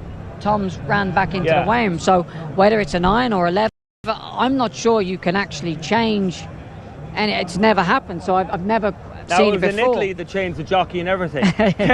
they're happily take jockey off, re-weigh out, go again. But they can hardly stop him, Richie, could they? Surely they'd have to. Well, it is a big night. Yeah, because it's a big night. But you would imagine if it was a stirrup or a stirrup lever that you would have to replace it, but then you'd have to re-weigh. Would there be enough difference in? We're talking ounces. Well, it depends. If it's the same iron, then no, it doesn't weigh any different. But I suppose it depends on what the saddle is. Whether it's rightly so. Here we go. He's definitely lost it, guys. Yeah, we can't see. No, he's got one there. Maybe the other side, but whether I think. Have a look if he turns politely for us. Whatever has happened, it's going to result in a delay because we should have been off a minute ago. There doesn't seem anything wrong with the horse, so it's obviously Tom's something now back with Tom's the horse. tack. It would be nice if we could show you this on our camera. There he is. There's Elenqua. Just before. And Tom's now going back round. I'm not sure what Shane Ryan's doing there to help. Probably just overseeing things to make sure that everything's efficient and all the rest of it. So Not sure what's gone on there, but there is Alenquer at long last. We can show you him. We've been running on the pictures from the big far screen side, so far. Far side stirrup iron, that's what we think has happened. Well, they're definitely doing adjustments on that side, aren't they? Far side. So Tom has to run all the way back to get it himself. Seems a bit bizarre, but I suppose that's the best way. Maybe he gets his own. Maybe it's way of and also to ensure no one's tampering with it. Good point. Well, I think it's fair that the stewards have actually, because some stewards would, and some authorities might not be allowed to adjust or change any tax. So the fact that they've allowed the horse to run is a good move. It's like because a girth almost or something. No, I think they actually had to loosen it. It'd be so tight on him that you wouldn't be able to slip in the leather against the skin, so they've loosened the tack to slide it in. I mean, they might as well take it off him there completely, but I think if it was a girth, the starters normally have spare girth or a surcingle anyway, so hopefully no harm done. The horse is all right and actually behaving very nicely. Yeah, and it hasn't affected him at all. Maybe it's even got a little bit of weight off his back. Probably a lot better than losing a shoe, something like that. When obviously you've got to have the horse stand with his foot up to have it replaced. So hopefully all right regarding Alenquer, because he does have a leading chance in this. He's a horse who's really very much, I think, regarded as a future Group 1 It's just winner interesting by how the it Pegasus affects team. other horses when there's a delay like this. It's always good to keep an eye on. They all seem to be pretty calm, but they're all professional. They've all ran at the highest level for and quite we're right a while. up on top of them here, Richie. It's a great position for us. They're just behind us here in front of the stands and all behaving nicely. I can't see anybody. A little bit of jig jogging from the number 4 horse I can just see, but apart from that, everybody looks fairly content and behaving well. Yeah, we have had issues with this start before on the pass. There was a horse called Glory Empoli, Vaz. I think he was called Trevor Doug Watson, that really lost the plot when at the start. Dubai Honor, the other run of the Haggershard, is wonderfully rich. We didn't talk too much about him. He's a smashing horse, Richie. Won 3 in a row last year. Finished up the season with a Super 4th in the Hong Kong Cup behind Love's Only You. I'd actually put him in front of Alan Kerr as far as the Haggis horses go. I really like this horse. He won 2 Group 2s in France. A huge run in the Champion Stakes at Ascot behind Sealaway. And, there was excuses in Hong Kong as latest behind Love's Only You. I think he's actually got a big chance, and I think he's a horse that's improving.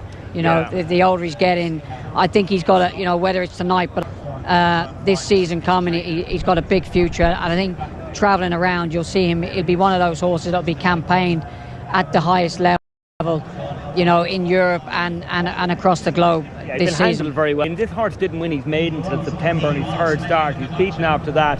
Came to himself in midsummer last year, and then he, as you say, won the $3 in against the older horses then in the Champ Stakes, and a good run. So I think there's a real Haggis type animal, a real bit of thought in him. He hasn't exposed him early, as I say, as a 2-year-old. No big aims. And I'm on your side here, Richie. I think this is a horse that we haven't actually seen the best of. Yeah. I think this is a horse of the future. So they're heading in. Who are our picks? Are you both with Dubai Honor? I'm going for Dubai Honor to run a big race, but I think that whoever finishes in front of Shariar wins it. Okay, well, Shariar was my, but I think Authority has a huge chance as well for Christophe Lemaire. So could it be 5 wins on the night for Japan? They've got 5 in here. Christophe Lemaire won this race with Heart's Cry a few years ago. They're nearly all in then for our Longines Dubai Shima Classic. Shariar and Yubia. 7 runners left to take up their position, laid out behind Yubia. For the top will be next Glory Vaz, Dubai Honor, Burgas, Dubai Future. Shariar still need to come in. There goes Glory Vaz, Burgas, Dubai Honor.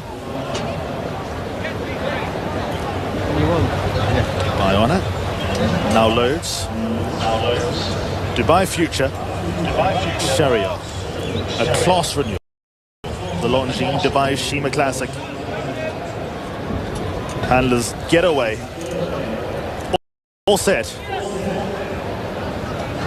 Gates are back. And they fired away. Stella Veloce a step slow. Ibia happy to race towards the end of the field along with Glory Vaz. They're going to bank on a good pace. Pile Driver one of the first to break, but being restrained. Shariar gets forward. Then Authority in the light blue cap going around, and Authority picks up the lead out of the straight. Shahryar races in second. Then comes Alan Kerr, the light blue colours, in third, while the top takes a tug at the outside. Hukum's in the white and blue colours with Pile Driver for company. Burgas a lot closer, but is 3 deep at the hour. Then a length away to Dubai Honor, now being joined by Glory Vase against the inside rail. After them, Dubai Future off the course. Blue jacket and white cap, half a length away to Dubai Honor. Then comes Out of Fight. There's no real pace on. Stella Veloce 3/4 of the way back, half a length away to Uber Leben. Then comes Casper, who's won from last, and Abir's got the entire field to get past. Pace is a little bit more genuine, but certainly not record-breaking. It's Authority in the lead by just over 1 length. Shahryar races at the rail, and the leader's back in second. Then comes For the Top, who just tugged out of the straights and now races in third. Alan Kerr, lighter blue colours, is in fourth with Piles behind, the white sleeves and the red cap, and in a good rhythm. Burgas is in the open. Then comes Hukum, midfield, white and blue colour, kept company by Dubai Future, who continues to travel at the outside. Glory Vase, light blue colours, and the red cap also midfield. They all in a bunch. Dubai Honor just tries to get a little bit closer. Stella Veloce nowhere to comes Uleben without a fight. The first to come off the bridle. Abir's not at the back, but will make a move at the outside of runners. Casper at the end of the field, 700 metres out. Authority guides them along. He's led most of the way. He's in front by 1 length, and every time you look, the pace is even better. For the Top is second, Shahryar third. Then comes Burgas into the home straight in the open, in striking distance, but covered ground. Further back then to Alan Kerr. Pile Driver makes a run towards the inside. So too does Glory Vase. Dubai Future, Uber Leben towards the outside. Authority in front. Now being asked the question, goes on the attack. Pile Driver, but tight for room. Glory Vase. Then comes Alan Kerr, and Abir is taking off towards the outside, but running a real estate. Shahryar the leader. Authority now being passed. Shahryar on the drive to the line will seal for Abir. Shahryar wins Japan again. Incredible. Abir second, then came Authority, Pile Driver, Uber Leben. Hukum was next, Alan Kerr, Glory Vase, Stella Veloce, Dubai Honor without a fight. They're ahead of Dubai Future, Casper, Burgas, and For the Top. It's a fantastic 5 for Japan, and a great finish. It's gone to Shahryar, just getting off your beer, who's flown home under William Buick. But Shahryar has done it. Third win in the UAE Miura, a first here at Maidan. What a night for Japan. They're unstoppable, Richie, although Charlie Appleby tried hard there.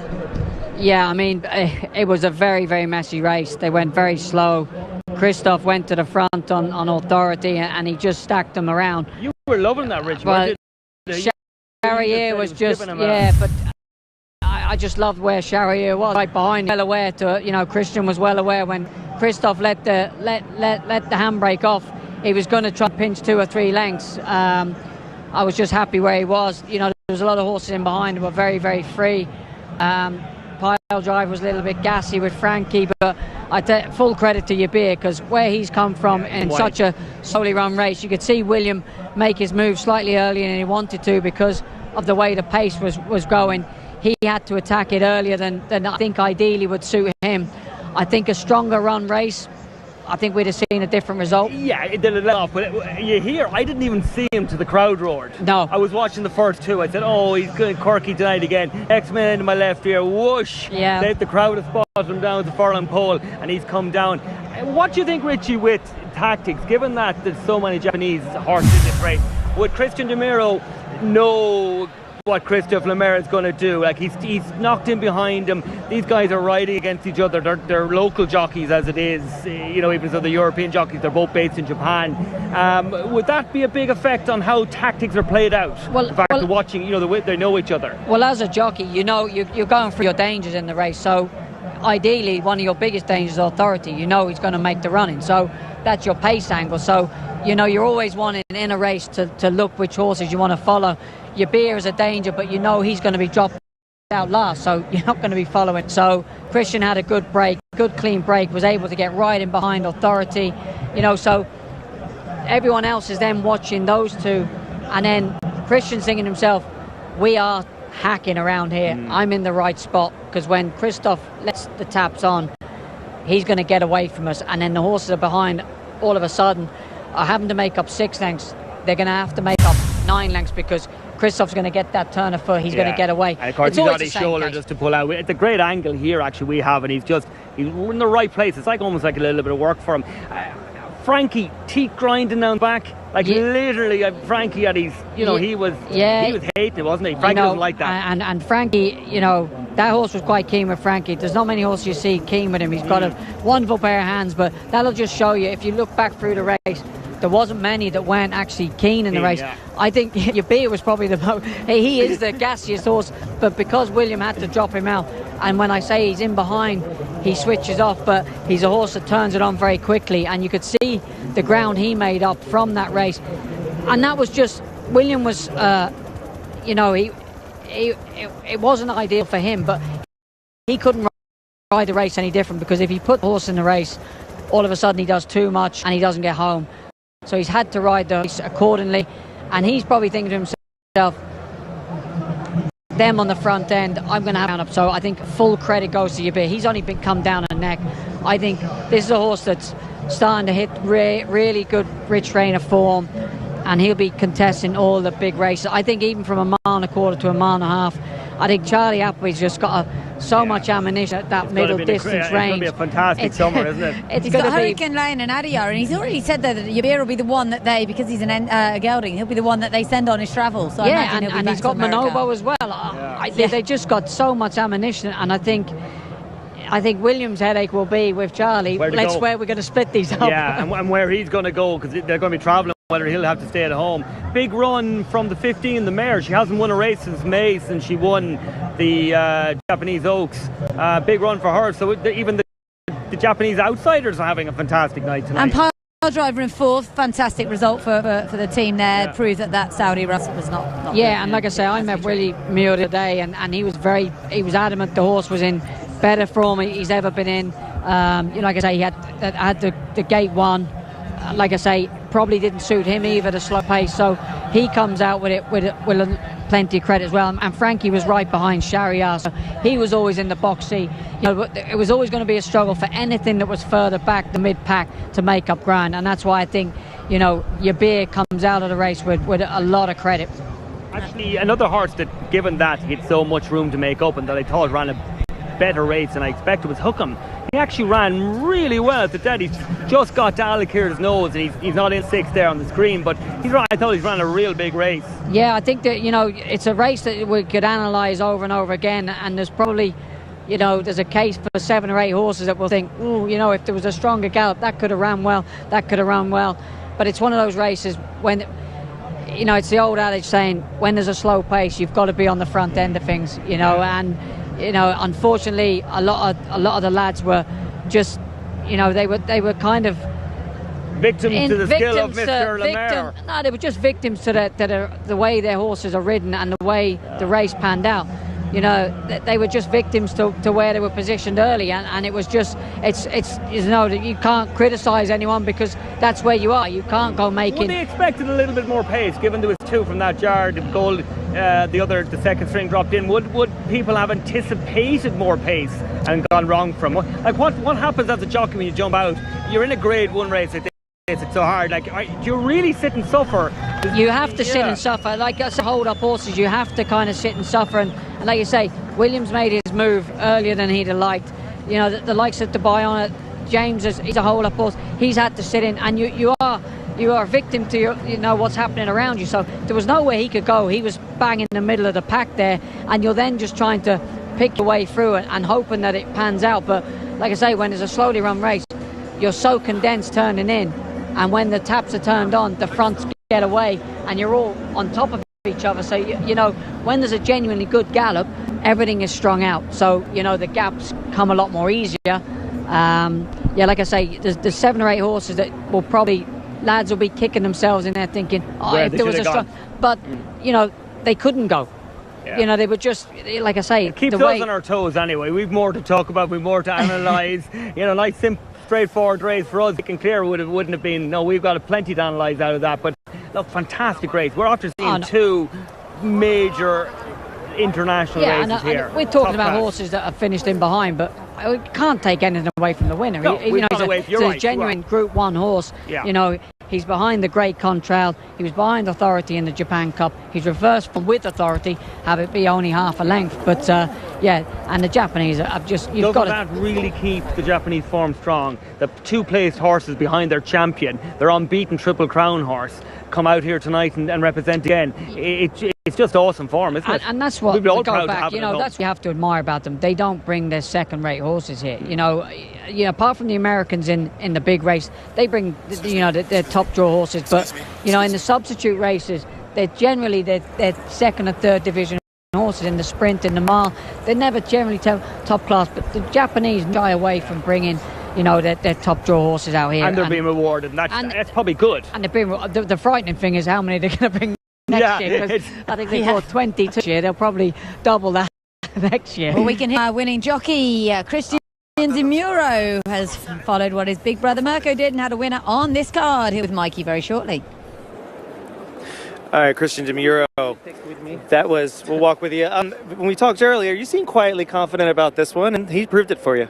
Yeah, I have a really good race behind the leader. The horse he beat already in Japan. Yeah. I follow him, and when I come out, he make a good turn of foot. When he take a lead, he stop a little bit, but then he come back again. And the last couple of years have been huge for your career, obviously with the Arc. But the Arc, in the Arc, you weren't able to be out with a big crowd. What's it like to win a big race like this in front of a crowd? You know, for one jockey, it's what we dream to win every time. The Arc was one dream. I win now. I show you in every war I can win good race. So today I win again. For me, it's amazing for my career and for everything. Well, congratulations. We'll get a quick autograph from you if you can. Yeah. Wait. Don't you want an agent? Great scenes, big congratulations to Christian De Muro and to our winning trainer Hideaki Fujiwara, his third runner in Dubai, his first winner, and this is quite an appropriate horse really, Shahryar, because his sire is a great deep impact. His dam was called Dubai Majesty, and one of her other foals was a horse called Alain, who is a Group 1 winner as well, so she's a very good producer of talented horses. And we look at how it was won again, and yeah, as you say, it was messy. It wasn't panning out that well for anyone, least of all William Buick.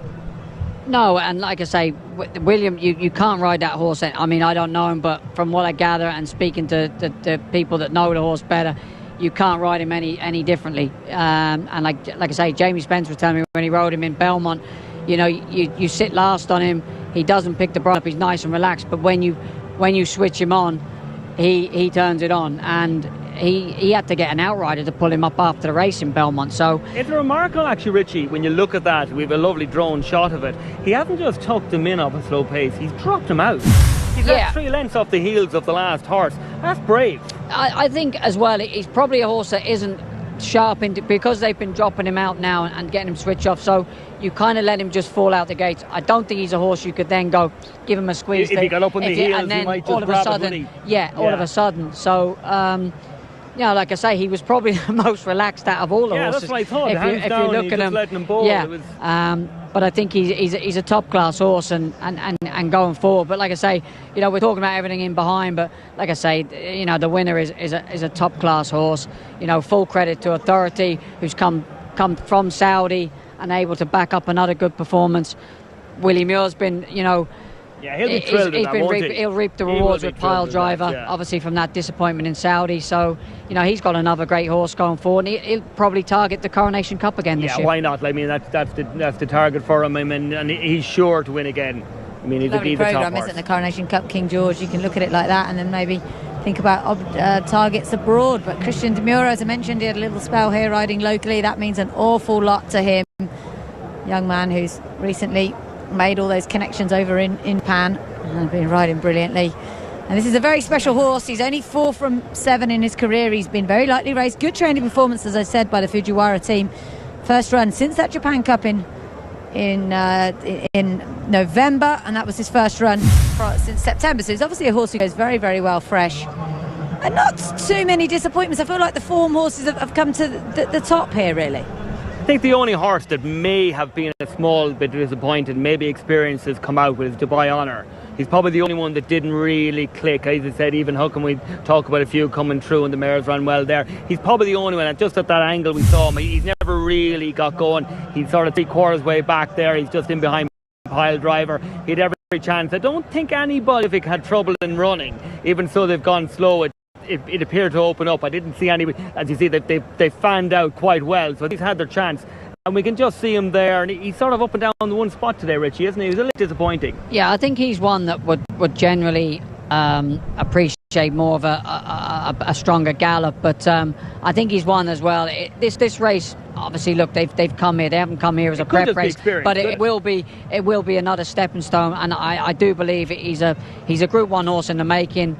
Where that Group 1 will be, but yeah, there's I think a little disappointing for William Haggis tonight with some of his runners. Alan Kerr is just there, and yeah, he's probably had a mixed night. I'd say it's not been. Yeah, he's another one that's come. He came here with a a team that were in good shape. Obviously, Alan Kerr won the Winter Derby, and obviously that form was franked in the last race, so he'd be slightly disappointed. Alan Kerr, you could argue, is he better with a bit more ease in the ground? Yeah. I'm not quite sure. Of course, we're different races. I mean, this standard of this race was, far superior to the turf, and that's no disrespect to it, but this was depth. Yes, Classic. I mean, this was the strongest race on the night by far. I think. Because later on we have an American race really coming up next. Yeah, I mean, there was 8 or 10 genuinely good horses. Yeah. You could argue, you could make a case for all.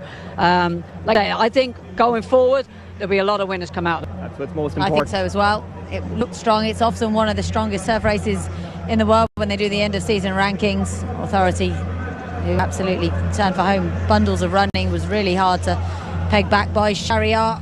And I think we've got a very good horse has won this, a horse that will go on, and you'd imagine target the Japan Cup at the end of the year, unless they look to targeting the Arc, of course.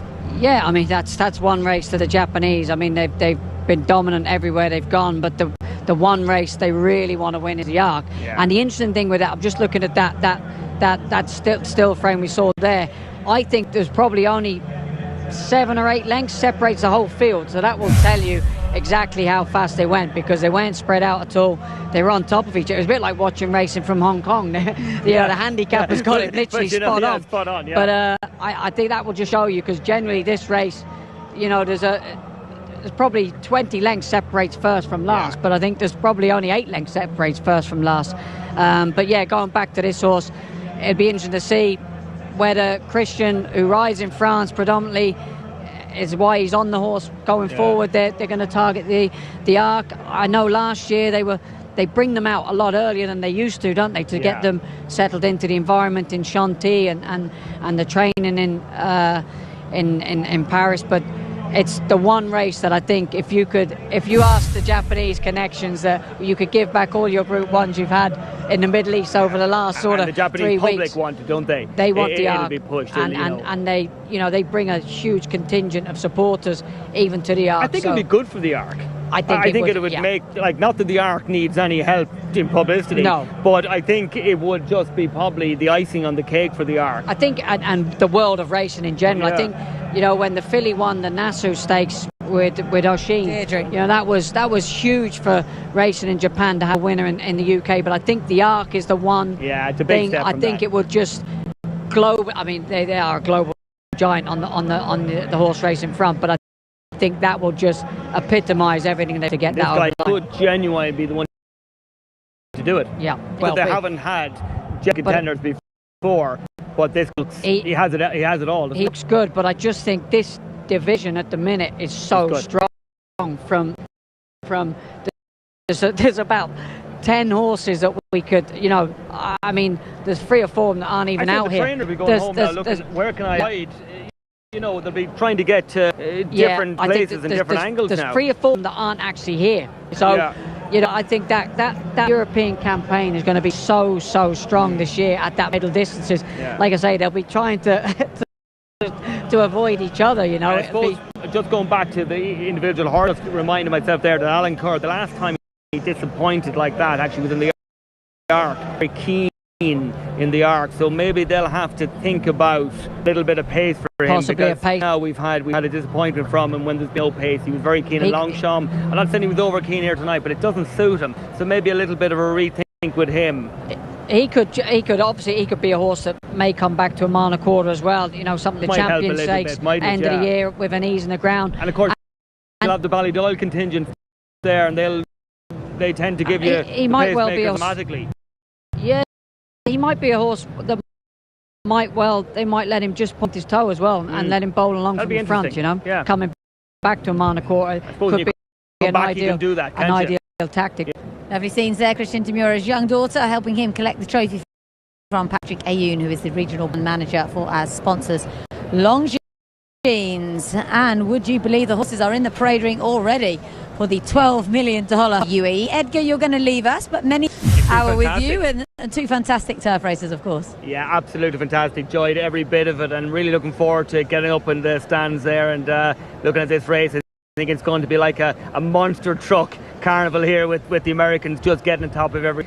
I think it's all about what Life is Good does. You know, he's going to jump, he's going to dictate, and if he goes, it depends on how fast he goes, really, because who can latch onto his tail. But it's an awesome race, and I'm really looking forward to it. Yeah, of course. Many thanks to Edgar Byrne being with us for the last hour or so here on the channel as we have a look at the full, down to 8th order of finish in our Dubai Shima Classic. 1st, 3rd and 5th for Japan, 2nd, 4th, 6th, 7th for the UK. How come finishing just outside the prize money there, unfortunately, for the Owen Burrows team. The prize went down to 6th this year. The prize went down to 8th last year. It's just the story has been Japan, hasn't it? They have been absolutely on fire. The brilliance that they've shown this evening. 22 runners, 5 winners. They're down to just 1 now. It will be a surprise if they win the $12 million Dubai World Cup with Chua Wizard, but he was 2nd in the race last year, so we can't diminish his chance too much because we know he likes conditions here. Yeah, I mean, look, he ran. I think this is slightly a stronger race than last year's Renewal. He ran 2nd last year behind Mystic Guide. You can't rule anything out from the Japanese tonight. It just sets up to me. Life is Good is very good. You know, he's a very good horse. The way the track is riding as well this evening, it's very pace orientated. So it's kind of in his favour at the moment. I just think when you come down the field, I just think it's going to be Life is Good, Hot Rod Charlie, and Country Grammar. Night Bolt. It's going to come to the Americans. I can't really see anything really upsetting those. It's a good job as a small field for this, because we need to have a look at these in the parade ring, because they've actually rung the bell for the jockeys to mount. They are extremely good at going off on time here, but they are in danger, I'd say, in this race, because the off time is, as you can see there, 8:30, and we are now at 8:24. So we need to get a wriggle on and have a look at some of these in the parade ring. As we mentioned, a very strong field for the 6 Group or Grade 1 winners. Already been a brilliant night for Bipat Seameyer, but it would be a surprise were Remorse to win this. Real World, you never know. Been quite a few shots on tonight's card. It will be a surprise if Life is Good is beaten, but it's been that sort of night. Dubai World Cup Group 1, $12 million. There's Aerotrem going out first. They've done quite well to keep a lid on him in the parade ring. He's a horse that they do like to try and keep quiet beforehand if they can. He ran a fine race, finishing 5th over in the Saudi Cup for trainer Antonio Sintra, who said he felt like he'd won it. He's against it here. I think it's realistic. He's 3 from 4 over this trip, but I know they feel he's probably slightly more effective over the 1,800 metres of the Saudi Cup. But he did win one of the biggest races in South America, the Gran Premio Latinoamericano, beating a Group 1 winner over 2,000 metres. This is Country Grammar for Bob Baffett, 3-time winner of this race. Ran a great 2nd in the Saudi Cup last time, Richie, and he's a Grade 1 winner as well. As we mentioned, this huge run behind Emblem huge Road. run, wasn't it? Yeah, huge run. And I think this track might suit him slightly better than what I gather from Saudi was quite stamina sapping. I just think, and the way the track is riding this evening, it's going to be speed orientated. He's going to be up there with the pace, and he's going to be close to challenge. Chad Summers is back with us for this final race this evening. Here's Hot Rod Charlie. He's got a huge chance. Has any chink in the armour of Life is Good, he can exploit it. Every year there's a horse from America that comes and turns into like a different horse. It turns a different color. That's Hot Rod Charlie this year. He looks amazing since he's been over here January 18th. Richie, the prep couldn't have gone any better. No, absolutely. And I looked at him just there. He walked by me in the paddock. He looks so much fitter than he did in round two. And I know Doug O'Neill was 70%, but if that was 70% of him, I'd hate to see where the other 30 is. I say he's got the dapples on him. He looks amazing. There's a lot spoken about Life is Good, and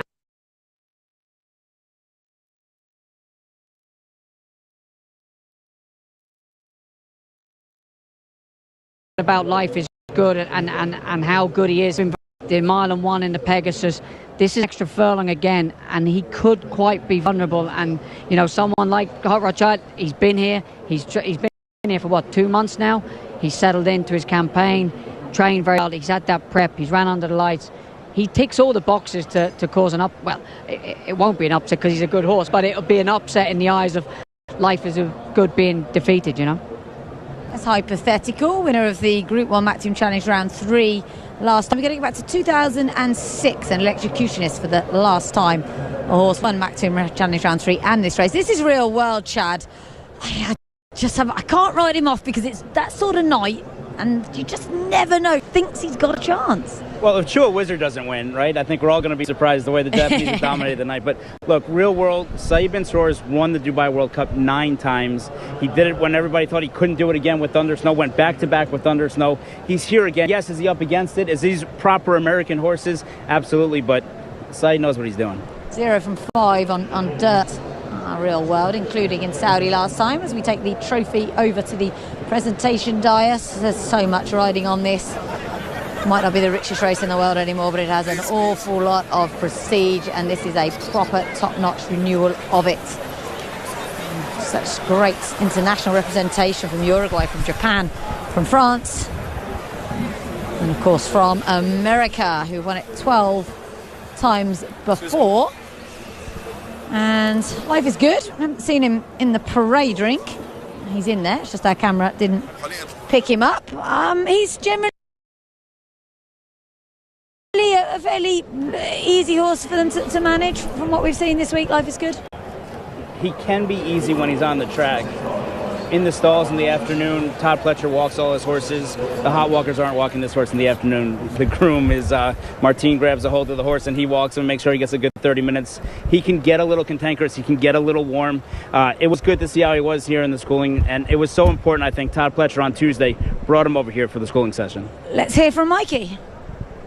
All right, we got Doug O'Neill here. He is obviously ready, and you've put this horse through a system that ever since the fall you've been aiming toward this race. You've stuck to every day. How do you feel?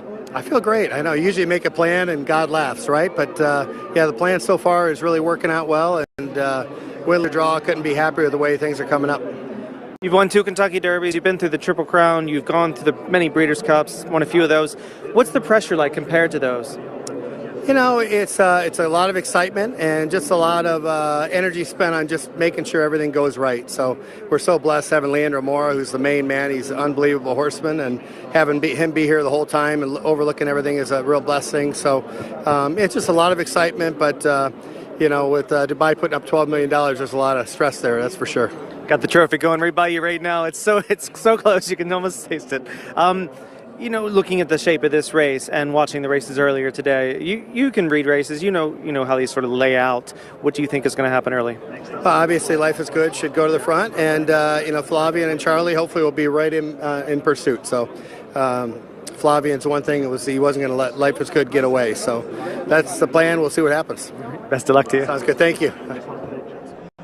Is he vulnerable over this distance? There is Life is Good. Irad Ortiz just got his feet out of the irons to try and keep him calm. Alexander Thompson, the outrider, helping with that as well. Nothing to alarm anybody at all, I wouldn't say. Richie might have got a bit warm between his back legs, that's all. Yeah, I think it's starting to cool off a little bit now, but yeah, look, he looks the utter professional. You know, this horse is still very lightly raced as well. I think he's only ever been beaten once. I think that was behind Jackie's Warrior in the Alan Jerkins, was it? But the thing was, that was the one time he didn't make the lead. Okay. And he was battled for the lead, and he ended up getting just a neck. I mean, it was a great race, but today in this race, he's got brilliant speed. He's got sprinter speed for a route of ground, which is very, very unusual. But there's others in the race that have it as well, including horses like Hypothetical. Who is naturally fast, especially on this track on his day. Yeah, and he knows his way around here, and there's no way Breeding Mikel is going to take him back. He's going to have to work very hard for it, you know. This is Hot Rod Charlie winning Maximum Challenge round 2. I'm not going to say this form's been knocked because Alneford never went a yard earlier. He pulled up lame as well. So, did he? Okay, yeah. Well, that explains it. What I thought was great is the further he went, the better he went. Chad, he's going to love this extra 100 metres. And this was a prep. By all means, do you want to win this prep? Absolutely. But they did it knowing that they had 6 weeks rather than wait till Maximum Challenge 3 or the Curlin or something like that. They ran him off the plane knowing, let's get it out of the way and then let's prepare. And that's what they've done his entire career, is give him those 5-6 weeks rather than run them on top of each other 3 or 4 weeks. And it's worked out really well. Yeah, I really like the way Doug O'Neill's campaigned him. Like this campaign for this World Cup race, that 6 weeks, you know, the fact he brought him here for round 2, you know, was just testament to him, because you don't see some of the top class horses coming here for a calm. He could have quite easily stayed, ran the Pegasus, ran in some of the, gone to Saudi, but the fact that they've given him that 6 week break as well, Chad, it just tees him up really nicely. This was a huge run from both Country Grammar and Midnight Bourbon, and Aero Trem as well in fifth. The winner, Emblem Road, came from further back. I just worry that this has left its mark on Country Grammar. I mean, for Country Grammar, this is back quick off not running in 250 days, running his absolute eyeballs out, almost winning a $20 million race. And Jimmy Barnes, Bob Baffert's assistant, famously said, well, it was a $20 million prep, and that's cute. But we've seen the horses that have run hard on Saudi, and other than really Stay Foolish, the form at Saudi has not really come back as strong. Not the dirt form. And it hasn't for many. It wasn't just this year. I think previous years that the form in Saudi has taken a knock. Pinehurst was the prime example there in the Derby. You know, he won the Derby in Saudi. He came here, he flattered. The one thing with Country Grammar, I think the track will suit him better. I think the Salmon Estappen track in Saudi kind of just took its toll. But like you say, has he got over that? You know, that, like you say, was a hard race for him. And Midnight Bourbon was in third, I think. And look, jockey Antonio Frezzo came out and breezed all these horses on Saturday morning. And of the horses he breezed, I think it was 7 on that Saturday. He said, Chad, Hot Rod Charlie was the one for me. Well, they're loading very quickly. There's Midnight Bourbon going forward. I'm not going to take on Life is Good. What do we all think? You gave me Life is Good, Richie?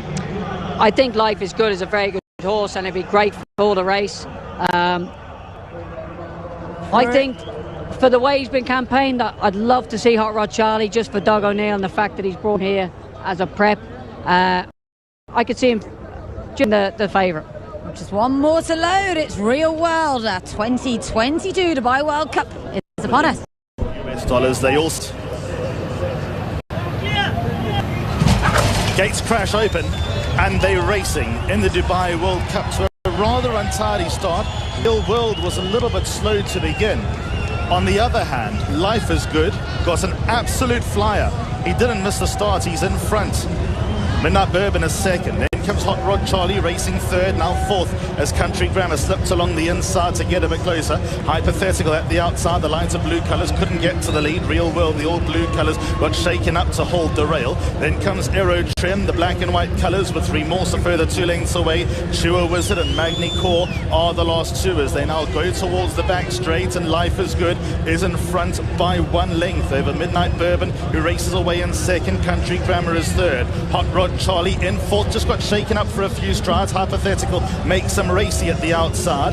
Then comes Real World, the all blue colours, racing a good 7 to 8 lengths off the leader. Aero Trem, Magni Cause and the blue body and the white cap. Remorse in that group, and Chewer Wizard has got it all to do. Life is Good got the softest lead you could imagine, an uncontested lead. Life is Good is in front by just over 1 length. Midnight Bourbon in the maroon colours is second, couple of lengths away to Hypothetical. Some of these runners are badly off the bit. Country Grammar's against the rail, now third. Hypothetical drops into fourth. Alarm bells are ringing for Hot Rod Charlie. Then comes Real World. Remorses in the gold silks. Couple of lengths away then to Chewer Wizard. Magni Cause towards the end of the field, and they're about to spin for home. They go to the top of the straight. They got Just over 400 metres left to run, and Life is Good guides them into the home straight. Now gets asked a question, but he's kicked 2 lengths clear of Midnight Bourbon, who's second. Country Grammar third. Hot Rod Charlie's towards the inside rail. Then comes Chua Wizard, 200 metres out. Life is Good is the leader. Country Grammar second. Hot Rod Charlie continues to gain ground towards the inside.